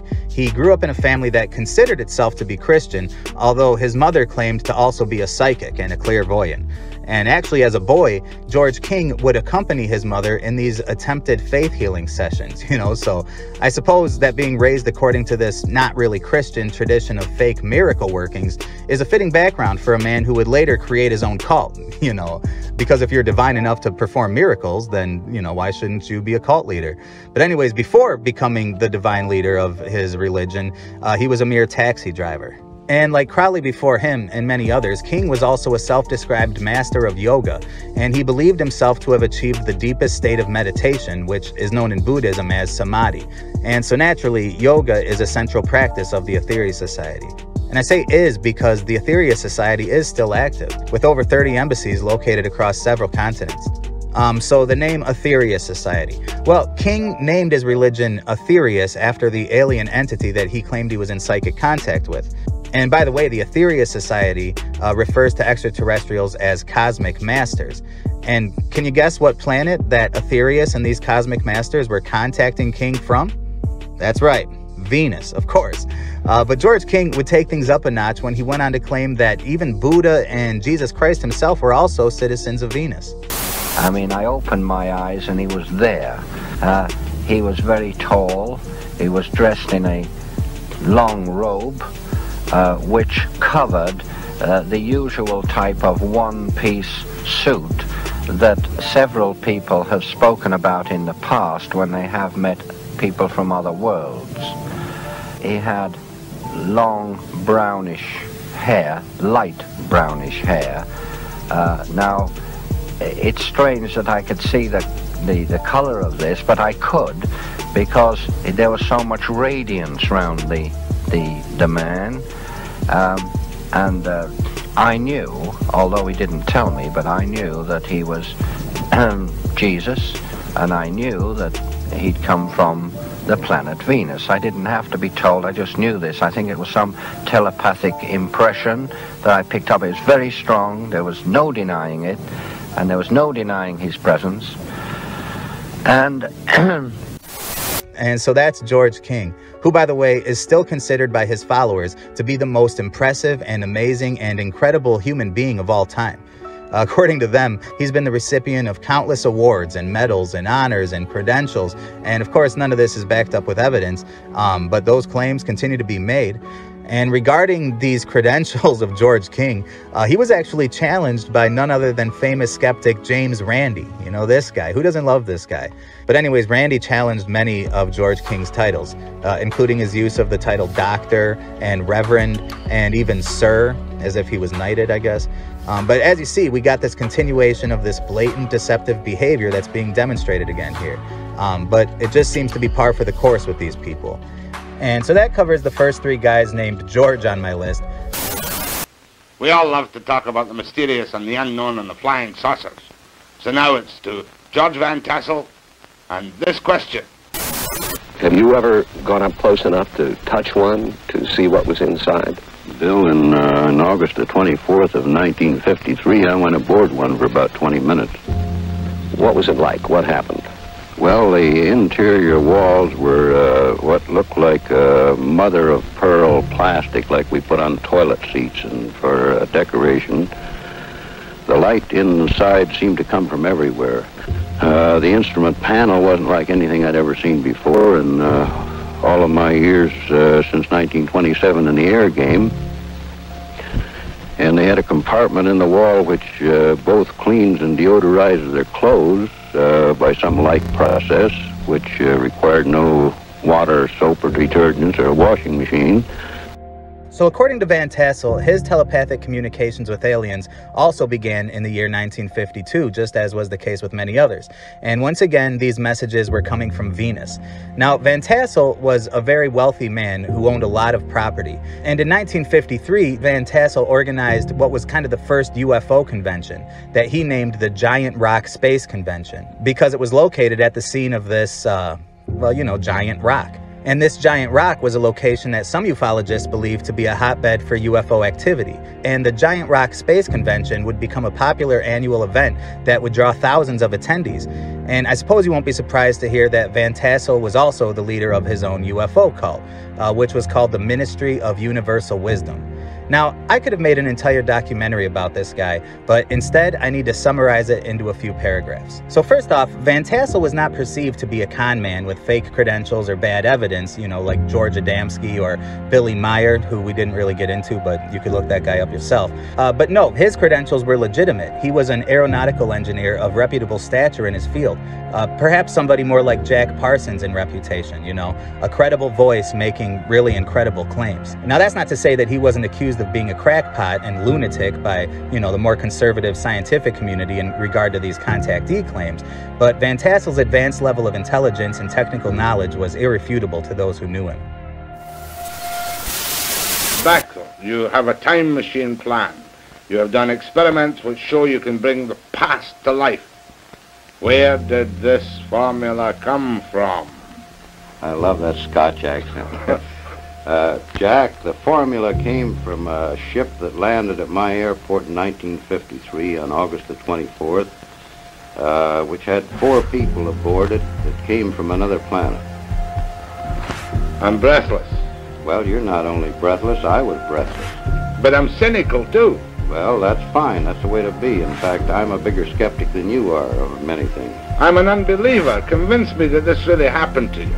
Well, this thing is very similar to a thing that's happened in our biblical records where our Lord presented Moses with a pattern to build a tabernacle. They came out of the sky, they handed him stone tablets, and this phenomena that's taking place today is as old as our history, as our civilization. This isn't anything new that's occurring. It's something that's being continued in another time of crisis when conditions affecting the people of this planet are reaching a point where somebody has to take care of the situation. Now, I don't intend in any way to be disrespectful or blasphemous, but do you feel, and I know you're not an evangelistic type, do you feel that you're some kind of Moses receiving a new word? Well, I don't say that, Jack. I say that what is occurring now has occurred before. There's many records of these ships landing throughout history, clear back into Sanskrit. And there are records in the 1898 Chicago newspapers that covered the front page for 3 days of a big ship setting over Chicago. When you realize we're dealing with a type of man that is almost as far above us in intelligence as we are above the lower animals, there isn't anything phenomenal in this at all. And alongside of his efforts in the contact community and his contributions to ufology, his real passion in life's work was to build a large structure that he called the Integratron, half building, half machine, which was essentially supposed to be a free energy generator. And according to Van Tassel, he received the design for his Integratron from an extraterrestrial named Salganda, obviously from Venus, while aboard his alien spaceship. The structure was said to be a spiritual successor to the Tabernacle of Moses from the Book of Exodus, and its machinery was designed according to the wireless technologies of Nikola Tesla. He was picking up signals from Mars. Tesla reported this otherworldly communication and proclaimed his belief in extraterrestrials in February of 1901 in an article for Collier's Weekly titled "Talking with the Planets." And despite the unbelievable nature of its origins, his hand-built Integratron is widely regarded to be an architectural masterpiece, constructed without the use of any nails or screws or metal fittings by using various methods of what's called joinery, a complex woodworking technique that I really know nothing about.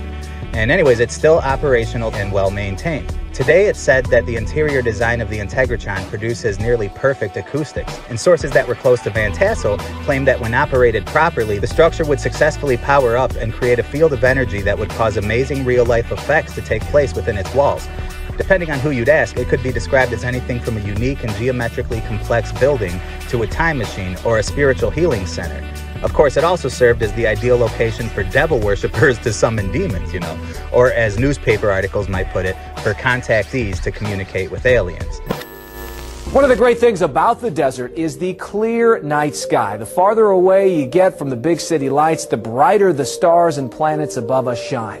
The mythical Integratron in the high desert town of Landers provides an ideal location to witness the upcoming Perseid meteor shower.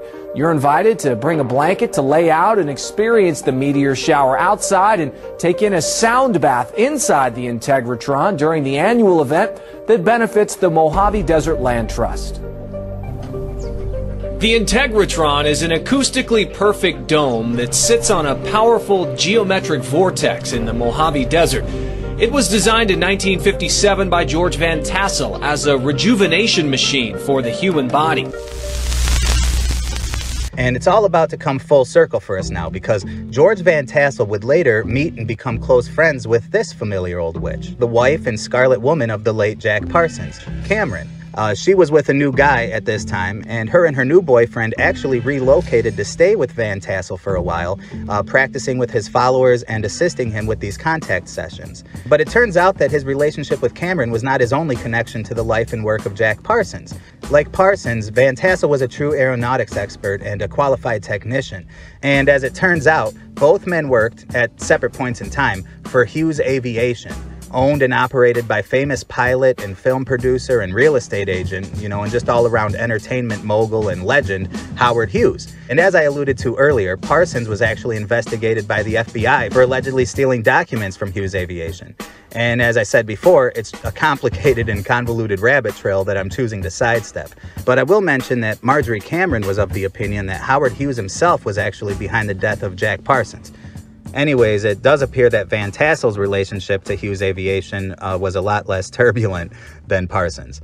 And we're almost done with this segment, but there is one more so-called contactee from this period that I want to mention, and that's Daniel Fry. And Daniel Fry was another contactee who gained a level of prominence in the UFO circus of the 1950s. But he was different from the other guys I've mentioned so far. Not only because his mother didn't name him George, but also because he wasn't a cult leader, nor was he openly affiliated with a cult. I guess he was an annual speaker and attendee of George Van Tassel's convention, so I guess he was part of Van Tassel's cult in that way. And which again, I've already proven that Van Tassel's cult was indeed another satanic cult, so scratch everything that I just said about Fry not being in a cult. He most definitely was. But anyways, the reason that I wanted to include him in this is because of how much his life happens to overlap with that of our somewhat central character, Jack Parsons. First off, when Fry was 11 years old, he moved to Parsons' hometown of Pasadena, California.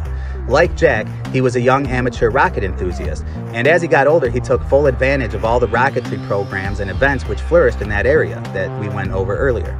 Now, he was 6 years older than Parsons, so it's unlikely that they would have been close friends, but it is reasonable to assume that they could have known each other. Daniel was in that same fold of young rocket scientist wannabes of Pasadena that Jack and his buddy Ed Foreman would soon become part of. And, he would also attend these public events at Caltech and lectures or exhibitions by Galset. And much like the biography of Parsons that we've already been over, Fry was also a talented chemist, that also intended to pursue a degree in chemistry but was forced to drop out because he couldn't afford university. And finally, like Parsons, both men did manage to cultivate successful careers in rocketry without having qualified education. But anyways, in 1949, Fry would go on to land a job with Aerojet, the company that was literally founded by Jack Parsons, and after working there for 5 or 6 years, he would go on to help create the Crescent Engineering and Research Company, a successful business that manufactured rocket parts and specialized in repairing none other than JATO rockets, the legendary invention of Jack Parsons. And it was upon beginning his new job at Aerojet that Fry had his first alleged UFO encounter. As the story goes, he was just walking a trail some summer day when he noticed an unusual spherical-shaped craft hovering above him. And, of course, this craft would then descend from the sky above and land directly in front of him. And according to Fry, he began to receive telepathic communications from its pilot, who was apparently still in outer space, and controlling this landed craft remotely from a mothership that was 900 miles above Earth. And so I guess this spacecraft was more like a drone. And Fry goes on to claim that he was then invited to board the remote-controlled spacecraft and was flown from White Sands, New Mexico to New York City and back in 30 minutes. From here on out, it's just your stereotypical contactee story. The aliens would teach Fry all types of esoteric information, and they would reveal secrets of the universe and promote the same New Age propaganda that comes up in the majority of these stories. And as a testament to how substantial the impact was that this contactee movement had on culture at this time, just check out this ad from the 1960 presidential campaign of Gabriel Green. Green being another contactee and student of Theosophy and the Occult. He would run again in 1972 representing the Universal Party, along with none other than Daniel Fry as his vice presidential nominee. Although both of these campaigns were predictably very unsuccessful, it certainly highlights the relative influence that the alien contact movement was having in America at this time. I mean, in fairness to history, this whole contactee movement was met largely with ridicule, and it really wasn't taken seriously by most people in the media or general public. However, it seems to me that these events definitely helped to popularize and also normalize this concept of alien contact. You know, conditioned by the incessant media coverage of UFOs and contactees, the public was growing accustomed to these ideas. I mean, it was still a fringe topic, but one that was becoming less controversial by the year. Now, as of today, this whole movement is generally regarded as a joke, and with good reason. I mean, it's not difficult to argue that all of these godless knuckleheads probably weren't making psychic contact, with friendly alien beings out there just minding their own business and living out their lives on distant planets. But if you haven't figured it out yet, witchcraft is real. And demonic interactions are real. And I think that a lot of people who practice witchcraft don't even understand that that's what they're doing. And I also think that demons are on constant lookout for susceptible humans who are foolishly opening themselves up to this type of relationship. So if these aliens in question were actually demons, which I think I'm making a pretty decent argument for here, then I would say that many of these contactees were being honest about their communications, because we know that communication with demons through magic and ritual meditation is not only possible, but it's biblical. And to be clear, it's strictly forbidden. And I also wouldn't consider it a coincidence that this type of messaging continues to rally around the same New Age and New World Order propaganda that's being pushed onto society more so now than ever before. And if I didn't know any better, it would almost seem like all of these aliens from Venus in the 1950s were actually just employees of the United Nations and just promoting Agenda 2030 all the way back then, but I'm pretty sure that's not what was going on. But moving forward, as we consider the implications of this coming alien deception and potential invasion, I think perhaps we should look back at this era when the act of summoning demons, or also known as communicating with aliens, became a popular cultural trend. And I hope that you can comprehend the significance that all of this was happening alongside the growing popularity of alien-themed science fiction, in a society that was also being simultaneously razzled and dazzled by new advancements in technology that were changing the public's perspective of the future. And all of this hype around UFOs and alien contact only expanded as we headed into the 1960s, because the 1960s were a transformative period in the entertainment industry, both in the magnitude of impact that it had on culture, but also the increasingly propagandized nature of the content in popular entertainment. It was the first generation in which the average American family owned a television, so TV was no longer a novelty of the wealthy, and shows like Star Trek and Outer Limits and Twilight Zone were being broadcast into millions of living rooms, and movies like 2001: A Space Odyssey and Planet of the Apes were mainstream hits. I mean, of course, the 1950s saw its fair share of classic alien-themed movies too, like War of the Worlds and The Day the Earth Stood Still, but by the end of the following decade, it had totally pervaded public consciousness. And for the few of you out there who somehow don't understand this yet, mass media continues to be the primary source of influence on our modern culture. I suppose that's another topic for another movie, but I think it's clear to see in hindsight the magnitude of ways that our culture has been influenced by fictional entertainment, and how much modern scientific thought was influenced by science fiction. And I really hope that I've done well to communicate that fact throughout this film, because it's a really important factor to keep in frame of the context of everything we're discussing here. And while writing this movie, I continue to ponder and just be reminded of the importance of belief and faith in context to how people interpret their own spiritual experiences. It's something that I think about often, as it relates to my own faith in Christ. But even when I research another religion, or even satanic occult groups, as in this case, I do acknowledge the potential for followers of these false religions to produce some possibly legitimate results by the practice of their faith, and even perhaps according to their rituals. Now, of course, if this is true, it's only possible through the permissive will of God. In fact, everything that Satan does is through the permission of God. But the Bible does speak of magicians and sorcerers who were able to perform some limited feats of amazement, and seeming miracles, like replicating some of the plagues in Egypt in Exodus, when they attempted to mimic the miracles of God. And of course, these magicians were losers, and they weren't powerful in the true sense of the word, but foolish heathens who were playing with spiritual dynamite and consistently failed to thwart the will of God or to ever really impress the followers of God. Honestly, it's not impossible that a lot of these biblical magicians could have been just mere illusionists, like David Blaine or Chris Angel, and just relying on trickery or sleight of hand. And they certainly weren't too impressive in the book of Genesis when they were unable and helpless to interpret Pharaoh's dream. And of course, Joseph, a man of God, was able to do so through his faith in the actual God. But the point is that magic is real, so to whatever extent that might be, it's real. And its presence here in modern society is not an invention of these historic satanic cults, but it's represented in the culmination of each and every religion or spiritual system which opposes the one true God. That's the way the Bible would put it. I mean, you're either for God or you're against him, and if you're directing your worship or putting your faith in any other God than the one true God, well, then you're putting your faith in a false God, and to communicate with a false God is magic. And honestly, from my perspective, it seems like magic has never really been more popular than it is right now in this current generation.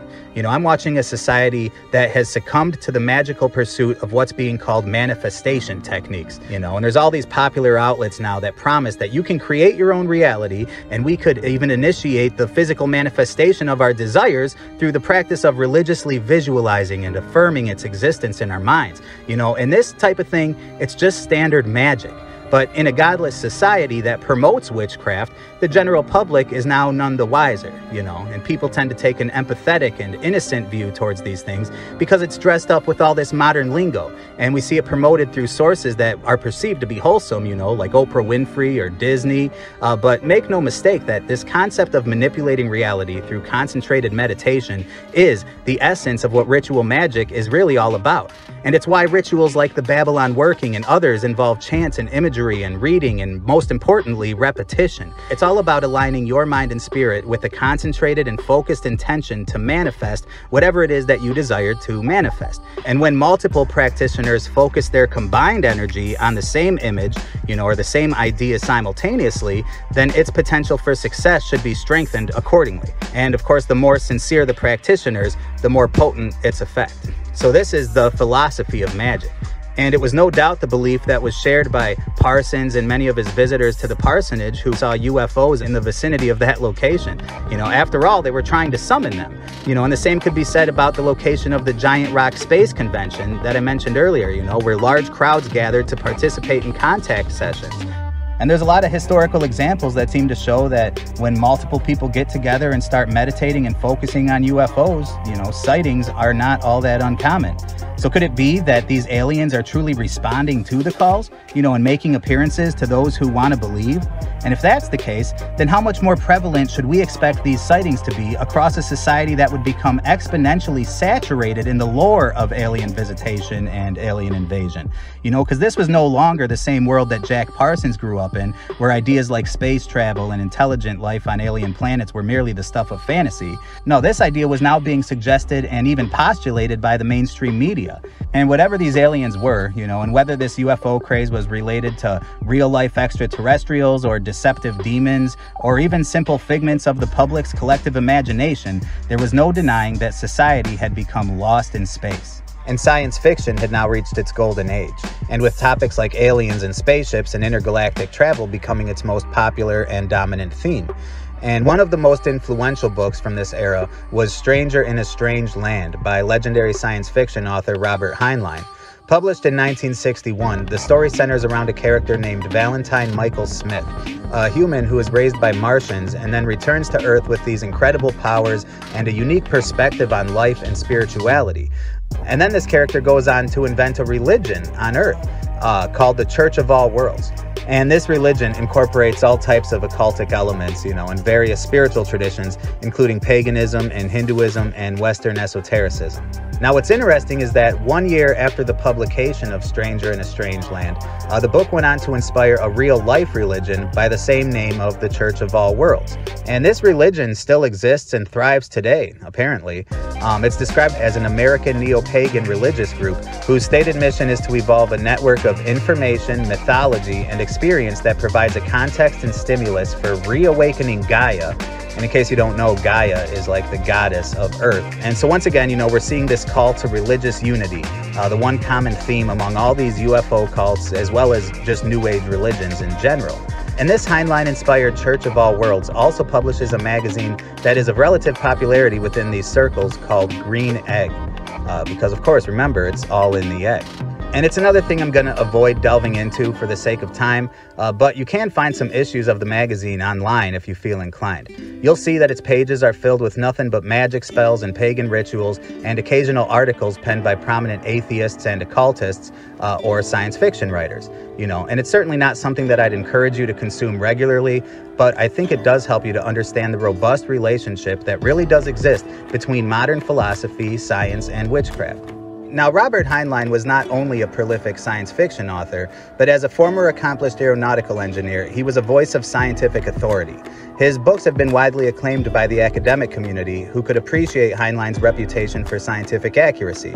And as it turns out, Robert Heinlein was also a close personal friend with none other than our man Jack Parsons, and the two would correspond regularly. And I find it really interesting that such a scientifically minded person like Robert Heinlein would resonate with Parsons' more abstract and spiritually based perception of astronomy and the nature of our universe. But that seems to be the case, and they would discuss these things regularly. Some have even speculated that it was his conversations with Parsons that served as an inspiration for Stranger in a Strange Land. As a quick tangent, whenever I think of Robert Heinlein, I think of my dad. Because my dad was one of these kids from this era who loved to read science fiction. One of his favorites was called Tunnel in the Sky by Heinlein. And so I was sort of disappointed to learn about his associations with the occult and with Jack Parsons and all this stuff, but when you really start digging into these topics, you'll get used to becoming disillusioned in your perspective of history. My dad also loved the book Battlefield Earth, which was written by none other than L. Ron Hubbard. But I actually read and enjoyed Battlefield Earth as well. And don't get the wrong idea, it's not like my dad was into Scientology. Really, the only books that I would ever see him read regularly were his Bible and My Utmost for His Highest by Oswald Chambers. But no, the reason I bring up my dad is because he was born right in the middle of this timeline that we're focusing on, in the mid-1950s. And in his youth, he loved to read science fiction just like so many people from that generation did.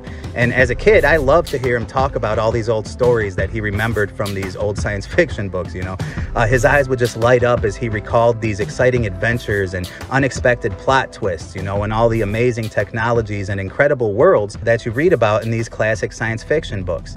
And as we've seen, science fiction has been the primary catalyst that has now pushed the one-time occult belief in alien civilizations and interstellar travel into the socially accepted mainstream worldview of modern times. And to quickly allude back to Jack Parsons, it's clear to see how dramatically science fiction and fantasy novels would motivate his pursuits in both science as well as magic.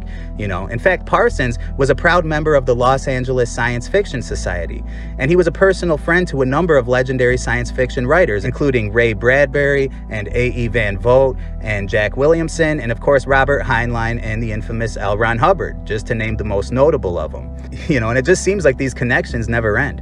And here's another one. Not only were Heinlein and Hubbard both close friends with Jack Parsons, but they were also friends with one another. Very good friends, actually. And I didn't know this before I started writing this movie, but it's widely believed that the two men, meaning Heinlein and Hubbard, made a bet in a bar one night to see who could successfully create a religion first. And if it's true, then Heinlein's Church of All Worlds would have been his attempt, and then L. Ron Hubbard would have been the clear winner with the success of his Scientology. And you know what? It almost just seems crazy enough to be true. But despite the popularity of the story, I wasn't able to verify it. But still, even if it's just an urban legend, it is reassuring to know that I'm not the only one drawing these comparisons. And before moving on, since I mentioned earlier that I had enjoyed the book Battlefield Earth by L. Ron Hubbard, I would be remiss if I didn't acknowledge that the movie version, which stars famous Scientologist John Travolta, is supposedly one of the worst movies ever. I mean, it's apparently really, really bad. But, however bad the movie is, it couldn't be any dumber than his religion of Scientology. Hubbard first came to public attention as a science fiction writer. Many of his policy directives and much of his philosophy seems to reflect that background. Its purpose, according to its charter, is to propagate a religious faith known as Scientology. A sign in the window advertises a tract on mental health. Everything that one reaches for in Scientology is always beyond you. And at each level that you're at, there is that fear factor that if I don't do this right, they won't let me have the next. I basically wanted to reconcile a situation within my family so that my wife and I would have common objectives, and as a result of that, entered and progressed along as far as I could. I signed what is a contract. I signed a contract for 1 billion years. 1 billion years. Members invite people in the street to come in for free personality analysis. A W5 researcher who took the test was then asked to sign up for an initial course costing $25. Later courses can come in packages that cost up to $3,000. The courses often include a process called auditing with a machine called an e-meter. A Scientology publication claims that such auditing may improve the subject's IQ. This 1 billion year contract would appear to be, legally, an unconscionable document. The implication is that the signer will continue to serve the organization in future lives. Hubbard has said Scientology is as important to mankind as the invention of the wheel and the arch. Devotion to the Scientology creed is costly. An individual can spend as much as $8,000 trying to reach the improved state known to Scientologists as clear. These are just a few of the courses Scientology offers. Each course has a prerequisite, which also costs money. The church doesn't talk about fees, but states that payment for these courses is a donation to further the cause. My thoughts are that they're afraid to really admit that they got took. Completely took.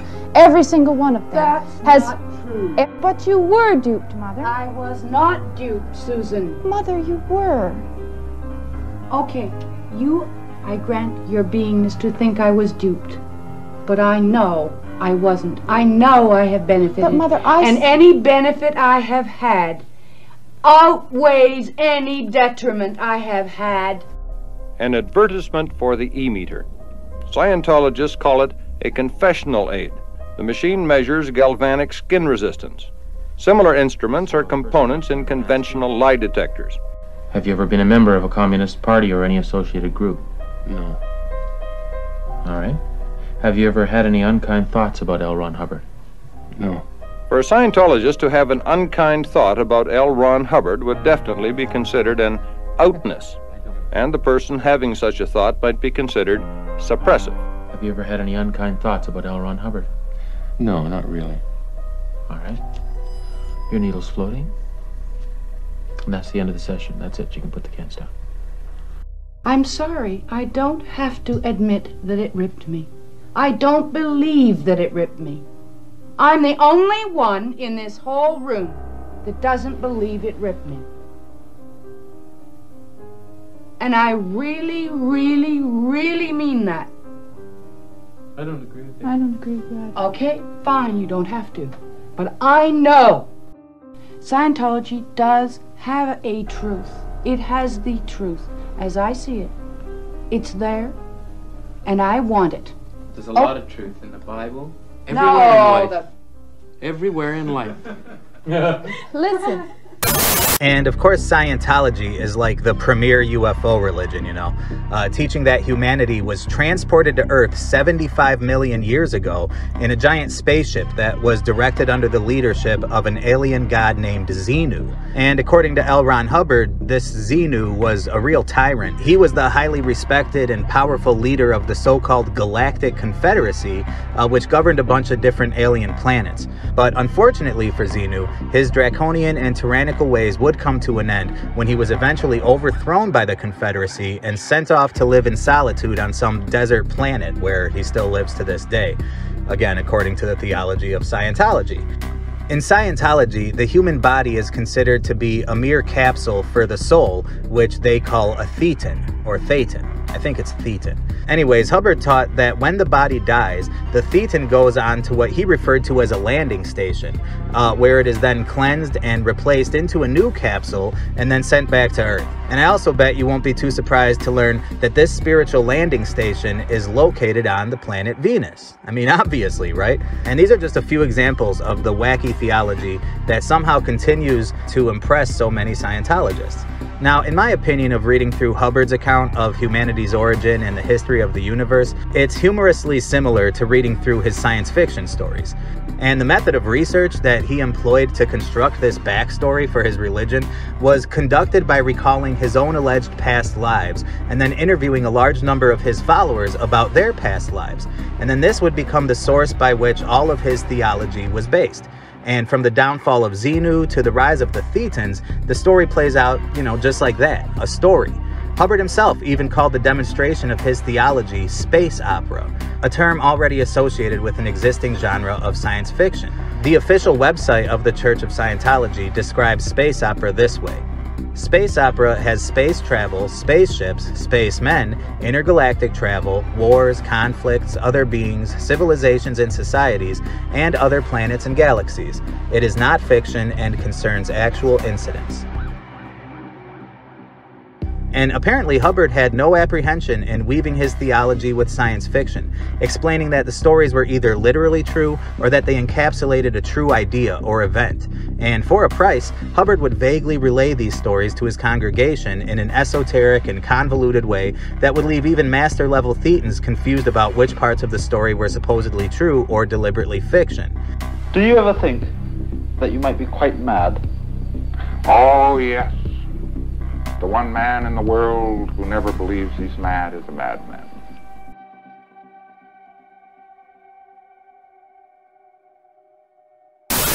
And by the way, all of this information that I just gave you is really valuable because in Scientology, you got to spend money and purchase information to advance in the ranks. This information about Xenu, for example, is generally reserved for level 3 Thetans, and it's only intended to be purchased by members of the cult like Tom Cruise or John Travolta or the guy that played Hyde on that 70s show. And it's obviously kind of strange to consider that the man behind such a formidable and well-known empire as Scientology was at one time running around naked in the Mojave Desert with the founder of JPL while performing rituals and engaging in sex magic. Although I suppose in another way, when you look around the world today, it kind of makes sense. And the truth is that Scientology is not an anomaly, and Hubbard happens to be in good company. Take a look at this guy. This is Claude Vorilhon, the one-time sports journalist and auto racing fan that would later become Rael, the spiritual leader of his own religion called Raelism, and another New Age messiah and alien messenger who is worshipped by thousands. Now, chances are that you've at least heard of this guy before, because Raelism is among the most prominent UFO cults ever, claiming tens of thousands of members. And they've been all over TV and the media, and Saturday Night Live used to even have a skit making fun of them. And like Scientology, the Raelian movement has the funding and resources of a contemporary religion, which seems ironic to some because Raelism defines itself as an atheistic organization. And I would say that that's one thing I agree with them about, that atheism is in itself a religion. Raelism is actually a great example of that. And not only do they consider themselves to be an atheistic organization, but they also claim science to be the method by which they interpret the universe. And Rael is also the proudly perverted mastermind behind such events as Go Topless Day and numerous masturbation advocacy campaigns. And his cult is just obsessed with sex and with the public exhibition of it. And you can't have sex all day without making some babies in the process. And that's why Raelians are also staunch advocates of abortion. And they promote and contribute to causes like gay pride parades and transgender programs. And they campaign for things like condom vending machines in high schools. And they protest against things like pro-life rallies. And so to put it plainly, Raelism fits right in with our society, now more than ever. And to the uninitiated mind, the Raelian movement would seem to be just a bunch of fun-loving, progressive hippies who just want to make love and not war, and happen to believe in aliens. But that's not to say they haven't had their fair share of public notoriety and criticism. Rael, you are recognized to testify for 5 minutes. Thank you, Mr. Chairman, for inviting me. I have a request is to include to my text a manifesto signed by 36 top scientists and philosophers of the world from New Humanist Association, including Francis Crick, co-discoverer of the DNA, and numerous Nobel Prize laureates who support the freedom for human cloning as part of freedom of science, be attached to my testimony? That objection will be included in the record. Thank you, Mr. Chairman. I wish to dedicate my testimony to Giordano Bruno, who was burned alive 4 centuries ago, sentenced to the death penalty by the Catholic Church for saying that there was life on other planets. Why did I ask Brigitte Boisselier to create the first human company in America? Because as the country of freedom, you have a constitution which should be a model for the whole world. And the most wonderful jewel of your system, the Supreme Court, which guarantees the respect of your constitution and the freedom of your citizens, even against your own government and lawmakers. I'm quite confident that even if human cloning was banned, the Supreme Court of America would cancel this law as unconstitutional, as they did for IVF. In 1997, Rael established an organization that he called CloneAid, which engaged in the research and development of human cloning technology. And in 2002, the company claimed to have produced the first human clone, a baby girl named Eve. And yes, this was a direct reference to Eve from Genesis. And yet, despite this controversy, Raelism continues to grow even to this day. And they're always portrayed by the media to be this innocent group of wacky tinfoil hat-wearing science fiction enthusiasts. But I just want to point out the blatantly blasphemous and satanic foundation of this group's doctrine. And after everything else that we've been through in this video, I think you will understand why. Now, according to the false message of Claude Vorion, or I'm sorry, Rael, we are all actually the descendants of alien gods who are known as the Elohim. And of course, this word Elohim is actually a Hebrew name for God that is used throughout the Old Testament. Now, according to the testimony of Rael, this all started in 1973 as he was wandering through some mountains in France when he came across an alien spaceship that was grounded near an inactive volcano. And according to Claude, he was then approached by a 25,000-year-old alien by the name of Yahweh. And of course, the name Yahweh is yet another biblical name for God the Father. And then, in a scene ripped straight from Star Wars, Yahweh goes on to reveal his true identity, proclaiming himself to be Claude's biological father. And this is a revelation that would immediately elevate Vorion from a modest sports writer and automobile enthusiast to a biological son of God. And according to Rael, this miraculous encounter would only be the first in an ongoing relationship, which he maintained with his alien dad and his Elohim cousins. And at some point, he was instructed to change his name to Rael, you know, because Claude just is not a fitting name for the Messiah. And in the religion of Raelism, he is accepted by his followers to be the true Son of God.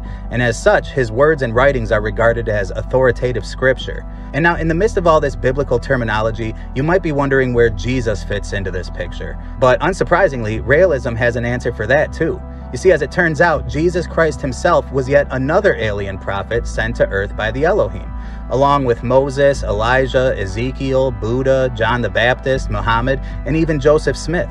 And by the account of Claude Vorion, he is the 40th and final prophet of the Elohim. And if you've been paying attention, then you would have noted by now that this use of biblical terminology is really prevalent within these New Age religions. And it's kind of weird because these magicians and sorcerers seem to look at the Bible as if it's another magical oracle and attempting to decipher the scriptures through an occult lens. And by the way, this is what Mystery Babylonian teaching is all about. But I really think that Raelism takes blasphemy to a whole nother level within the realm of these UFO cults, because the entire philosophy is just a distortion of scriptures that have been cherry-picked directly from the Bible. For example, according to the theology of Raelism, the Garden of Eden from Genesis 1 is said to be an alien scientific laboratory, you know, probably not too different from Rael's CloneAid facility.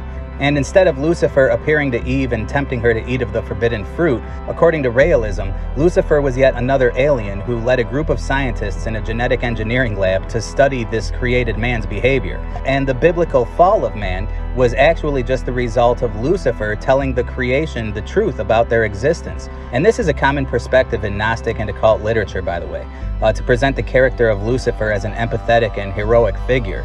And then Rael goes on to teach that Noah's Ark was actually a giant spaceship that was lifted up above Earth and used to preserve and store the genetic material that was later used to resurrect animals through cloning. Raelians do acknowledge the occurrence of the Great Flood, but they explain it to be the byproduct of an atomic missile explosion that the alien Elohim sent. And Raelians even have their own disturbing version of the biblical end times, one in which the third temple described in Revelation must be built in or near Jerusalem. But unlike the biblical interpretation of this prophecy, where the construction of this third temple ushers in the arrival of the Antichrist, for Raelians, the third temple will invite the arrival of, you guessed it, the Elohim aliens in their spaceships. And in case you're thinking that this stuff has fizzled out, then think again, as Raelians have reported making great progress in their pursuits as recently as 2022. And if you've been following my channel long enough, you know that the Raelians are not alone in this pursuit of building the third temple. And by the way, in case you disagree with my narrative of sci-fi entertainment being the primary catalyst and influence behind the emergence of these UFO cults, then I would like to point out this Benny Hinn-like outfit that Rael is always wearing. You know, it's like a Halloween costume that was designed to reflect all of the corniest and most cliche elements of science fiction.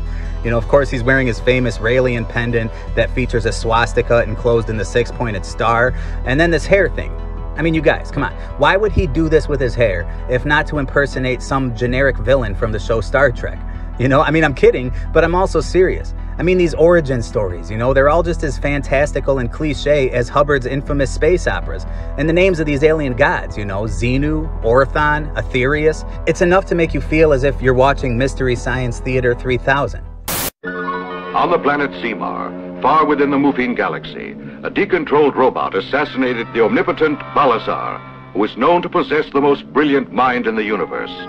So powerful was Balazar's genius that as he lay dying, his brain ordered built a mechanism which would keep it alive even though his body was destroyed. And now Balazar's brain seeks universal conquest. The Council now is deciding what must be done. As the proliferation of the UFO cults and contactee hype of the 1950s cooled down, the trajectory of modern UFO activity would take a dark turn when those lamb-like gray aliens would rear their truly ugly heads once again. They were ready to turn things up a notch, and common reports of benevolent alien communications were being replaced by reports of malevolent alien abductions. This new trend in the alien contact phenomenon started around 1961 with the famous case of Barney and Betty Hill, a married couple who was driving through the hills of New Hampshire late one September night when Betty spotted a uniquely bright light in the sky. And as she watched it, she noticed that this light was moving and behaving strangely. And she finally convinced Barney to pull over so that they could view the light through a set of binoculars that they had with them. And upon doing this, it became apparent that this light was actually a craft of some sort with multicolored flashing lights. And becoming frightened by the strange sighting, they decided to keep driving, but the craft followed them. And as they continued traveling along the winding roadways, the strange light remained within their proximity at all times, before eventually dropping down at a rapid speed and stopping directly above their vehicle. Barney would then exit the car with his binoculars in one hand and his handgun in the other, testifying that through his binoculars he had witnessed a number of these creatures through the windows on the ship. And at this point, a fog of confusion then fell onto the couple, and the next thing they remembered, they were arriving back at their house, but many hours after they should have. And that's why this case has been used as a primary example of the missing time phenomenon that many self-proclaimed abductees claim to experience. But it would also become a foundational case in the history of alien abductions. Now, although Barney and Betty had no clear recollection of the events that transpired immediately following their close encounter with the mysterious UFO, they sensed that they had been victims of a strange assault. They also began to discover strange anomalies and bits of evidence related to the event. Both of their watches had stopped ticking and would never work again. And there was an odd pink-colored film of powder that covered the dress that Betty wore that night. There were also strange markings on the car, you know, things like this. But it wouldn't be until days and even weeks later that their abduction experience at the hands of these gray aliens would begin to trickle back into their memories. It happened first through vivid dreams that Betty was having. Barney was not convinced until they both underwent hypnosis much later and recounted an identical story about being taken aboard a mothership, being invasively evaluated by these alien beings, and receiving telepathic messages. And in the decades to follow, many similar stories of alien abductions would begin to emerge. Of course, we could see them in the opening coming from, you know, when we started out the craft. But did you think it was people coming out at first? Well, they had. I kind of thought it was people at first, you know, off like that. But of course, when they appeared there in front of me, it was the most shock I've ever had in my life. I think it's interesting that such a large portion of these abduction claims are revealed through the use of hypnosis. I mean, just imagine how utterly terrifying, and shocking and amazing it would be if you were the subject of one of these alien abductions, or even just a close encounter for that matter. I mean, to actually witness it with your own eyes, and then you're going to turn around and tell me you don't remember a single detail from the event. I don't know. In fairness, I guess it makes sense to a degree, because it is possible as a result of experiencing a traumatic event, if the impact is overwhelming enough, for your brain to automatically block that memory from your mind. It's an instinct of self-preservation that's called mental dissociation, and in a way, it's sort of a merciful facet of God's creation that enables a victim to cope with the aftermath of extreme trauma. And, and I think it goes without saying that to experience something so terrifying and traumatic as an alien abduction should certainly be enough to trigger this effect of mental dissociation. However, mental dissociation is not the only reported cause to this effect of abductees forgetting their experience. In fact, while under hypnosis, some abductees have even claimed that their memories were deliberately erased by these alien captors. Something akin to that little memory wiping device that Will Smith and Tommy Lee Jones used in the movie Men in Black.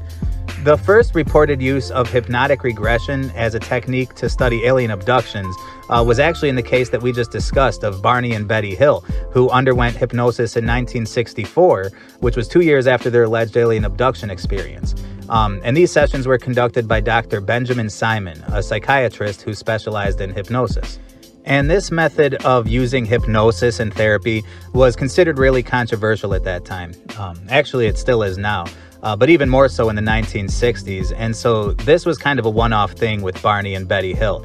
However, years later in the 1980s, the famous Bud Hopkins and David Jacobs would go on to popularize the use of regressive hypnosis in the investigation of alien abductions. And the goal of regressive hypnosis is to induce a trance-like state in the subject, which allows them to recall memories or experiences that may have been forgotten or repressed due to mental dissociation, like we just spoke on. And then, by guiding the subject through these memories, the therapist can help them to relive and describe any experiences related to their alleged abduction. I mean, it seems stupid, and it is stupid, but if you trust in this method, I could see why you would come away believing in alien abductions, because it turns out that many people under hypnosis have made familiar claims of being abducted and subjected to similar objectifications. Actually, an unproportionately large number of people report this type of thing under hypnosis. But here's the thing about hypnosis.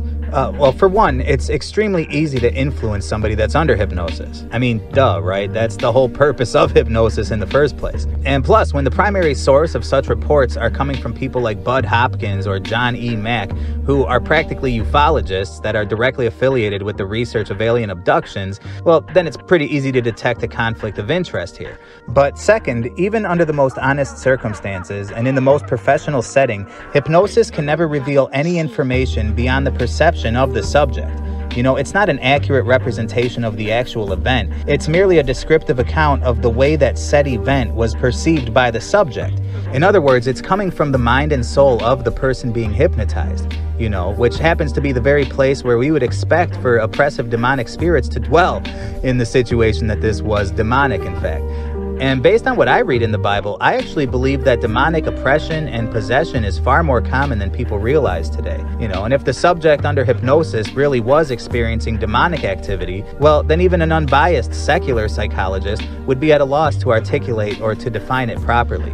And there are many examples of this, but one instance that comes to my mind is the book Communion by Whitley Strieber. Strieber is a fictional horror writer who claims to have undergone numerous interactions with extraterrestrial beings. Yes, the gray lamb type. And much like Barney and Betty Hill, Strieber's experiences were also supposedly hidden in the recesses of his subconscious mind until he underwent hypnosis by the famous Bud Hopkins, which then unearthed vivid memories of his terrifying encounters with these beings. Now, I first read the book Communion when I was in my early 20s, and I got to admit that despite being entertained by the premise of the story, I really didn't believe Strieber's claims to be true. Because he was already an accomplished author who specialized in writing on similar topics before publishing his own alleged true story. And it just happens to be a pretty convenient encounter for somebody in that particular line of work, But sure enough, it became his first bestseller. And at the time that I read Communion, as well as a plethora of other UFO and alien-related books, I actually believed in the conventional perception of the UFO phenomenon. you know, and that it represented the interstellar exploration of alien creatures from distant planets and the whole 9 yards, you know, but I still considered Strieber's story to be untrue. However, I was struck by the spiritual language in which he described these experiences. The title itself, Communion, being a reference to a shared heritage with these beings. Like many other abductees, he suffered from sleep paralysis, and he claimed that they would control his body. And interestingly, he described the aliens to smell like sulfur, an odor that is commonly associated with demonic activity. And he also described the beings themselves, as well as the spacecraft, in religious terminology, you know, and noted that some of them were reminiscent of the Sumerian goddess Ishtar, you know, and he was poked and prodded and seduced and psychologically molested, and he came away from it all with a heightened sense of spiritual awareness, you know. He described it like a spiritual awakening. And whether Strieber's story is true or not, his book is a good example of how hypnosis has been instrumental in the development of the common abduction narrative, and it just so happens to be another illustration of how the alien and UFO phenomenon is commonly associated with elements of spirituality. And so let's step back and consider all of this information in context with the biblical reality of demonic possession. I mean, isn't it strange that so many of these alleged close encounters result in some type of spiritual experience? I mean, it's honestly become like a cliche stereotype, you know, where the abductee or experiencer begins an ongoing relationship with the alien entities and then becomes obsessed or perhaps possessed, you know. And there tends to be a strong element of spirituality and intimacy there with the extraterrestrials. And then in a twist that's eerily reminiscent to the amazing events of Genesis chapter 6, with the Nephilim, many of these interactions with the gray aliens reportedly involve the harvesting of human sperm and eggs to create hybrid creatures. And this scenario has been described by a truly staggering number of abductees. And sometimes the abductee will even claim that they will have continuing visits or visions from the offending aliens to meet with their alien hybrid child, you know. And I know it's crazy, but perhaps no less crazy than the pursuits of Jack Parsons and Cameron with their moon child, you know. And remember what Lamb told Crowley, it's all in the egg. And while it is still very difficult for us to believe that a spaceship landed and that robot-type creatures came out and actually took these two people into the spaceship, these men, in my opinion, believed that they saw this and that they were being honest in reporting what they have reported. You know, from a rational standpoint, you just can't explain this type of intimate or even spiritual human interaction from mere interstellar travelers who are pursuing their own ambitions, you know. I mean, what real-life cause could motivate these aliens to abduct or possess or torment and manipulate the minds and bodies of human beings? We number in the many thousands. We are projecting to you with all of our hearts the infinite love that stems from the most high dimensions.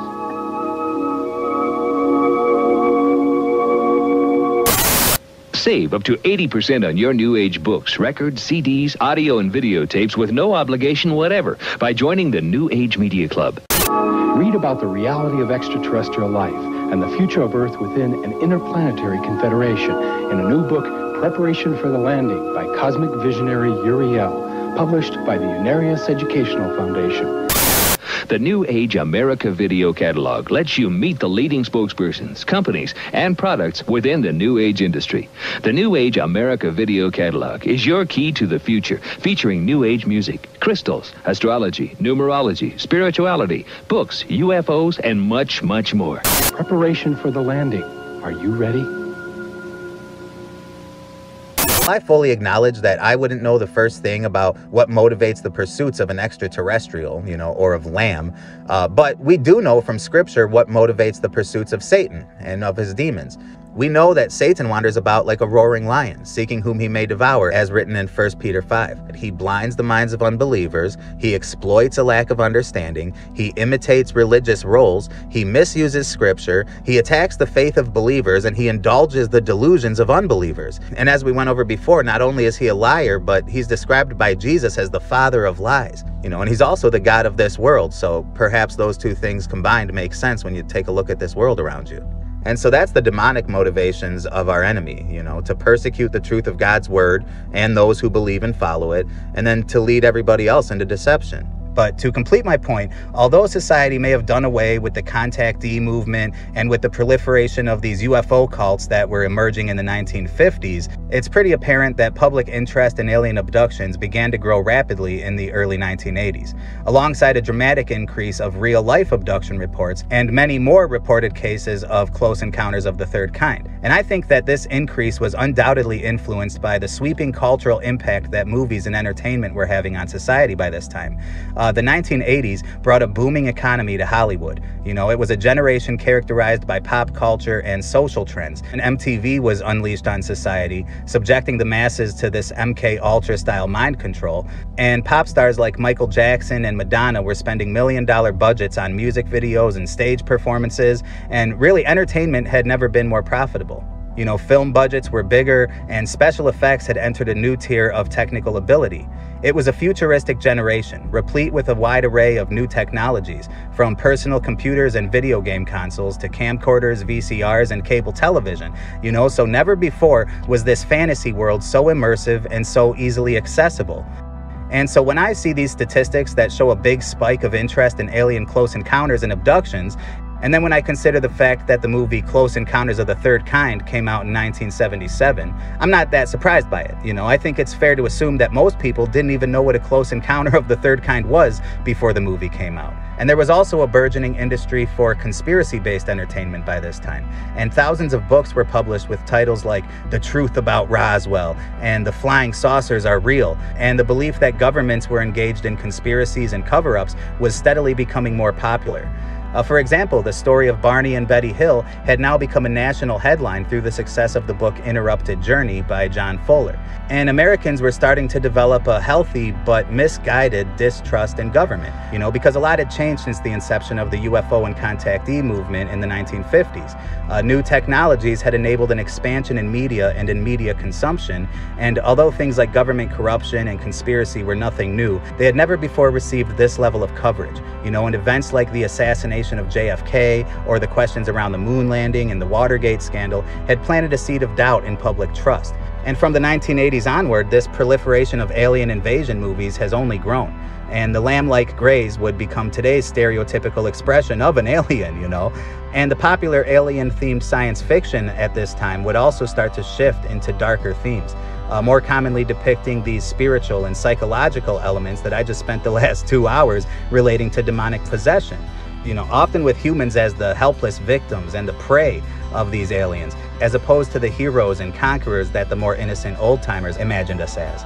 And the old narrative of friendly space brothers inviting contactees to join them on guided space tours, you know, aboard their flying saucers, well, those stories disappeared, only to be replaced by a new narrative of these malevolent interdimensional aliens manifesting into the bedrooms of terrified humans to initiate a terrible sequence of torture and abuse. And this transition was accommodated by a new brand of contactee movement as well.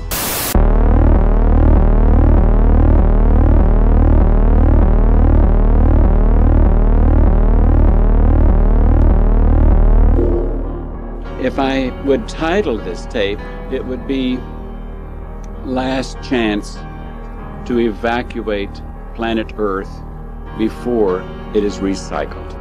It's been 20 years since 39 members of the Heaven's Gate cult were found dead, their bodies discovered under purple shrouds inside a mansion in Rancho Santa Fe. Ties to a cult may have led to a fatal shooting in Monroe County. A woman is now in custody for shooting her boyfriend in the head. They're all believed to be members of the Solar Temple cult. It's the second time in 14 months that members of the cult have perished. 53 members died in apparent murder-suicides in Switzerland and Quebec in October of last year. The members executed their plan by drinking a lethal vodka phenobarbital cocktail, then laying down to die, hoping to enter an alien spacecraft. It's the largest suicide in United States history, and it has all the components of just being so bizarre. Overseas now, the charred bodies of 16 people, including 3 children, were found today. 500 officers were involved in the manhunt. It began on Friday when cars were found in the forest belonging to cult members.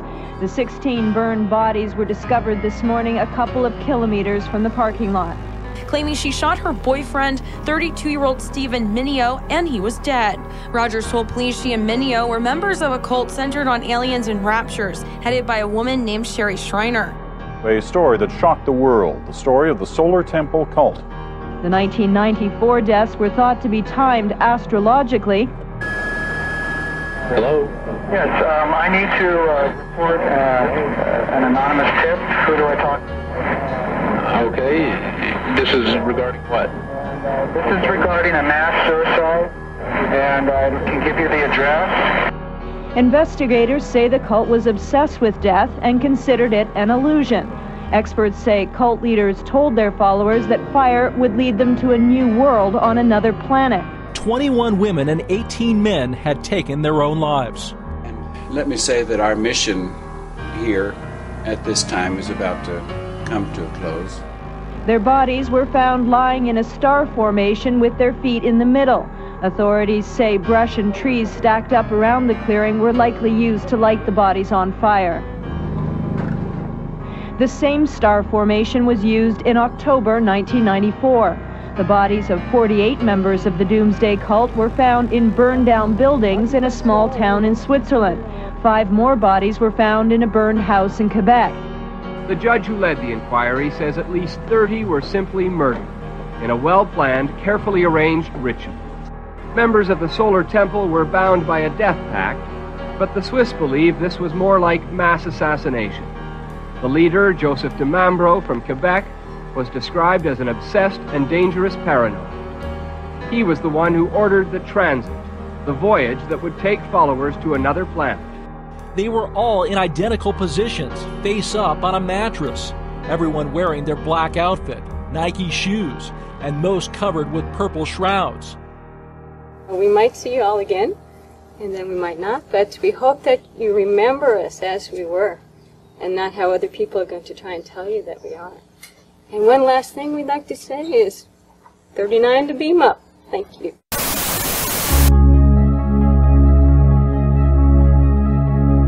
I'm frustrated to admit that even by this point, I feel like we've only scratched the surface of this topic, but I think that I've covered enough to thoroughly illustrate the fact that this alien agenda that's continuing to develop all around us is intimately attached to demonic activity. And if you already believed that, like I'm sure a lot of you have, at least now you have some evidence and facts to back up your position.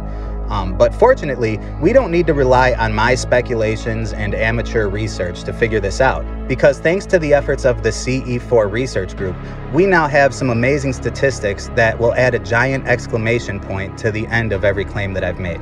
And after dwelling in darkness for the last 2 hours, I would like to end on a positive note and introduce you to the last ufologist on my list, Joseph Jordan.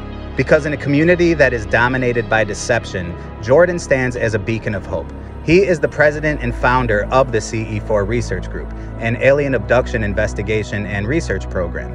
And he's been a prolific MUFON field investigator for over 30 years, and his research findings on alien abductions have been published in numerous books and included in countless lectures over the past 3 decades. So needless to say, he's about as legit as a ufologist can be. And yet there's something that differentiates Joe from the majority of his colleagues. He is a born-again and Bible-believing Christian. But he didn't start his career that way. He was initially compelled to pursue the UFO question for the same reason that everybody else did, including myself, to prove or disprove the existence of aliens. Of course, most often the motivation was to prove it, though. And like many of his peers, he was a self-described New Ager who associated with all the New Age elements of this subculture that we've previously expounded on throughout this whole video. But his testimony of faith traces back to the early days of his research. Sometime in 1996, he was investigating 2 separate incidents which were particularly sinister and left Jordan feeling a bit shaken and disturbed. And later, when he was discussing the situation with a Christian friend of his, she warned him that he was dealing with an evil force and that he needed protection. And so Joe reaches into his pocket to retrieve his crystals, in accordance with his New Age beliefs, but instead his friend pulled out a Bible. And in a quote from Jordan that I took from creation.com, he said, "It was the first time I'd ever heard a true gospel presentation and understood what Christianity was really all about." So after becoming saved and with a new understanding of spiritual warfare, Jordan was now equipped to see what is invisible to those without eyes to see it. They're at a loss to try and explain what's being seen and recorded because they don't have that foundation Right. to judge. Their foundation of science and math is not deep enough to answer the questions. Okay? Where just open the Bible and they'll answer it for you, perfectly, just perfectly. Jordan's research, which spans over 3 decades, offers a biblical perspective on the alien abduction phenomenon. He asserts that invoking the name of Jesus Christ has proven to have an astonishing effect on stopping these experiences, a claim that stands in stark contrast to the unsuccessful and hopeless methods suggested by other experts in the field. In fact, in a survey of 200 individuals who reported ongoing abduction experiences, Joe found that 72% were able to stop the experiences by simply invoking the name of Jesus Christ. And furthermore, his group defends that 100% of his subjects who have come to accept salvation in the gospel of Christ have received complete deliverance from the so-called alien visitations that had been tormenting them. That's the one hope that I can bring in my research, is that you can put an end to all of that fear with this phenomenon. If you're somebody that needs fear to thrive off and live off of, there's other fears out there you can choose from. But this one name over this phenomenon. And not just for the abductions. I mean, I've got recorded cases where people have been right out in an absolute UAP sighting with all the craziness involved in it. And they call on the name and authority of Jesus Christ and watch that thing just back up and disappear. Nice. Yeah, so you nice. say Jesus' name out loud. Out loud. And so let's distinguish, because there's people who've got deliverance ministries where it's very me-centered, and you pay a person to say special prayers, he quotes, to cast out demons. This is not deliverance ministry. This is speaking the name of the Lord. No, this isn't. In 30 years, I've never had to use personal deliverance on anybody. No. With these. It's teaching the people to have that personal relationship themselves with Jesus Christ. And it's Jesus Christ that's going to deliver them. And many of these testimonies are available for you to watch or listen to or read through at his website, alienresistance.org. It wasn't until I got to the biblical viewpoint of this was I see every answer just falling in place. That gave it a probability of that's what this is. Mm-hmm. It's more apt to be this than that. We can say that because of the message that they bring and the activity and the purpose that they're showing. Right. Everything appears to be deceptive. Mm-hmm. The communication that comes from them, mostly during the contactee experience and the abduction experience where there is communication, it's never to support anything biblically. Yeah. It's always to pick it apart. God isn't who you think he is. Jesus was just another of the visitors we sent, to help you along through time. Wow. It doesn't separate his deity, mm-hmm. As God in the flesh that was on earth. And they're taking credit for sending him too. Yeah, they take credit for it. Like they're God. Oh my goodness. Right. They tend to push the idea that there are creators, wow. Instead of God. The whole concept is they're bringing an alien gospel to earth, and you have to look at and see that that's what this is about. They're here as messengers, as missionaries on a mission to change our thinking. People that are falling for the con have nothing to judge the con man by. They have no foundation to say, well, wait a minute, that doesn't make sense, where we do. And that's why I believe it's so important that we get this message out there.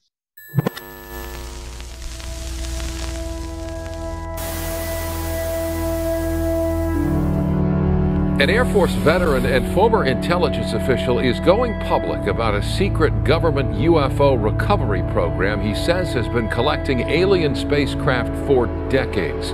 In recent years, the government has taken a more public role in acknowledging sightings of unidentified aerial phenomena. So I published the first part of this series back in October of 2022, and a lot has happened since then in regard to this pressing alien deception agenda, and I kind of feel like I'm racing against the clock at this point, just to make sure I get the information out before the inevitable arrival might occur.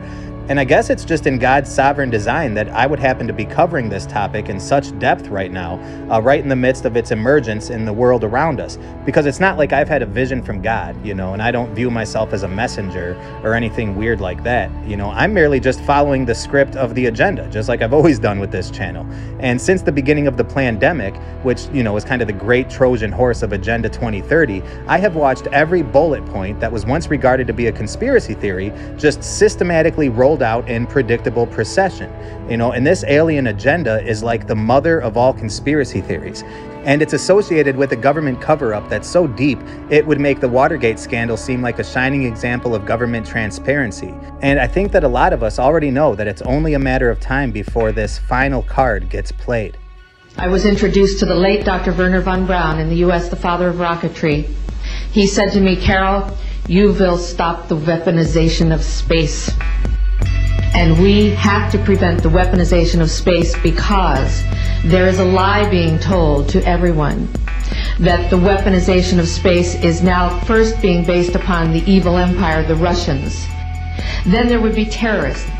Then there would be third world countries. Now we call them rogue nations or nations of concern. Then there would be asteroids. And then he would repeat to me over and over, and the last card, the last card, the last card would be the extraterrestrial threat.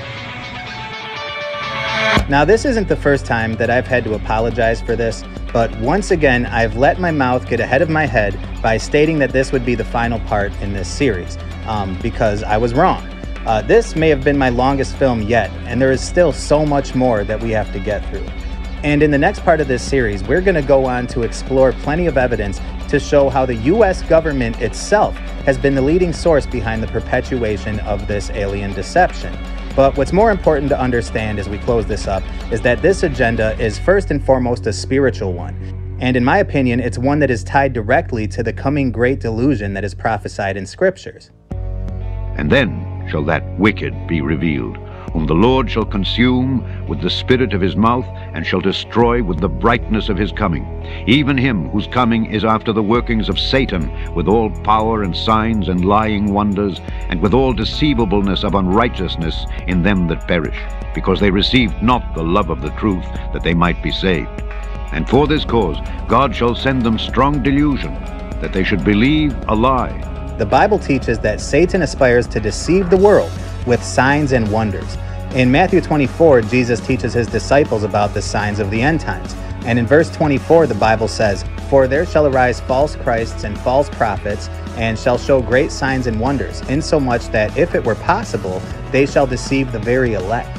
Now, to be clear, I'm not telling you that this scripture has any relation to UFOs or aliens. And I wholly acknowledge that the Bible does not explicitly describe what we think of as aliens or UFOs at all, really. And likewise, this verse is not addressing extraterrestrials, but fraudulent human ministers, And just as the verse promises, we have already seen and continue to see many false Christs and prophets. Although I can't say I've been too impressed by any of their signs or wonders quite yet, the reality is that this spirit of Antichrist is already here, and many small a Antichrists have already come and gone. And if you recall, even Jack Parsons himself declared himself to be an Antichrist. And the infamous Moonchild that he worked tirelessly to create was, for all intents and purposes, intended to be the actual Antichrist. But these guys have always been around, these spiritual and religious megalomaniacs who masquerade as prophets and accept worship from their followers. But the Bible tells us that these types of figures will increase in the end times. And here we are. And as I finally draw this movie to a close, I just want to reflect on the fact that this wild cast of real-life characters who I profiled in this film are only a small representation of a much larger community. And while they all have their own radically unique claims of alien encounters, they all shared the same underlying pursuit: to initiate the arrival of a new age, a new world, or an Aeon of Horus. And the Bible teaches us that there is a greater deception coming. one that is clearly being constructed right in front of us, if you ask me. And I think that we should think long and hard about just how deep this deception might go. Because I think that there's a good reason why the satanic ruling forces of this fallen world would seek to condition humanity to expect the arrival of beings from the sky, perhaps to discredit the return of Christ, right? Or perhaps to persuade humanity into accepting the arrival of somebody else. And these are merely just the speculations of one man. And I always like to acknowledge that I could be wrong about this stuff, but I hope that after all of this information that I've shared with you, that you would agree that the father of lies likely has some big plans for this UFO agenda. I mean, the programming is obvious. What was once an overused science fiction plot has become the subject of mainstream news headlines. And I think it's fair to assert that if a multitude of angels descended from the sky tomorrow, the Antichrist media would likely report it as an alien invasion. You don't have to be a conspiracy theorist to acknowledge the fact that society has been conditioned through entertainment to embrace a belief in this narrative. And you know what? Before I wrote this, I had cultivated a long list of potentially accommodating scriptures to include throughout the narration of this video. But I ultimately decided to leave most of them out because I would never want to misappropriate the word of God or misuse it to make a point that is outside of its original context.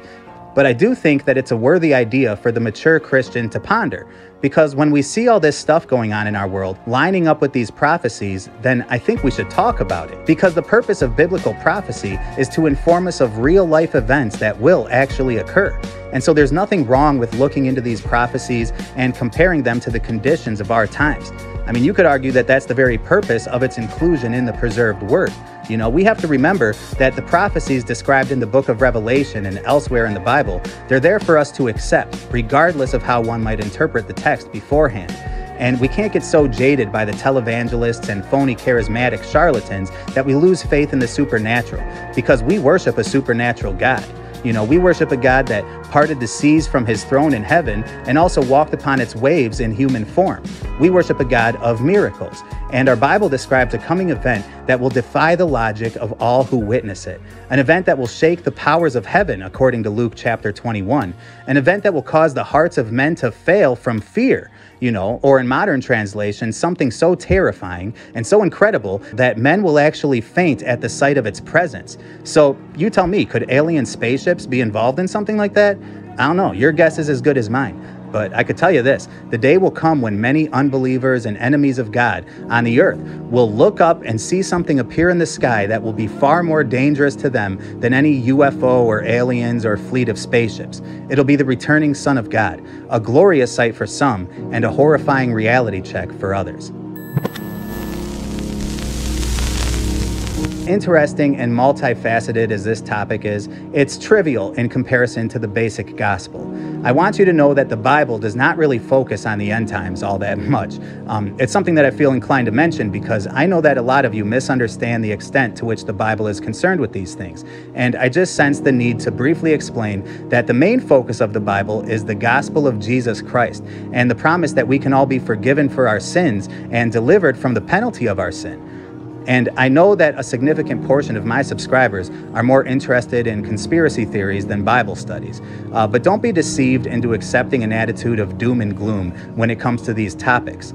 The Bible is a book of life, and God is a good and loving God. And the gospel is all about forgiveness and redemption. So for those of you who are not believers, I just want you to know that despite the disturbing nature of these topics, it's nothing to be feared for those of us who love the Lord.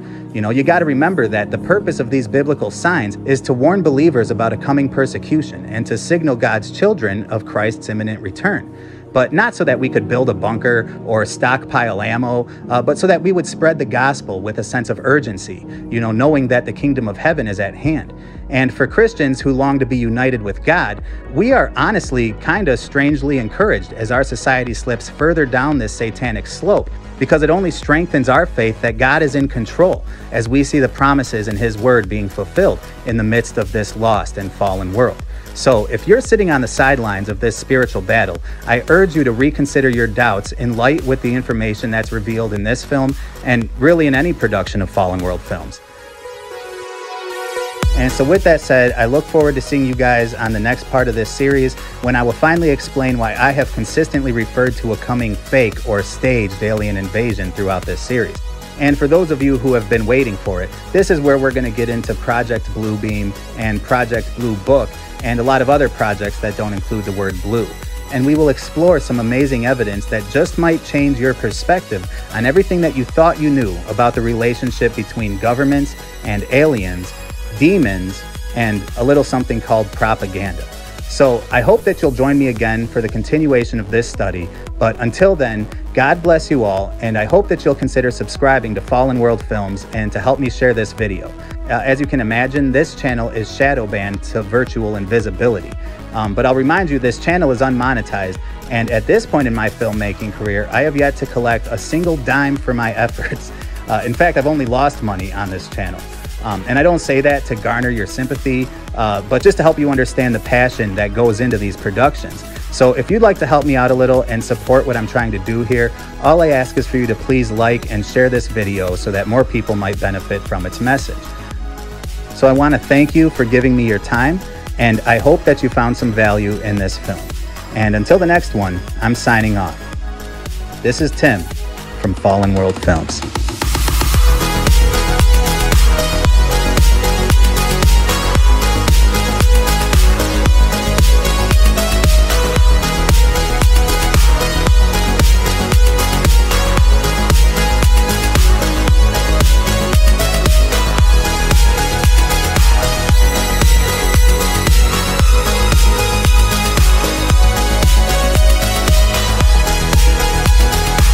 Astronomer and UFO skeptic Carl Sagan once remarked that we cannot discount the possibility that alien evangelists are wandering the universe, looking for souls to save.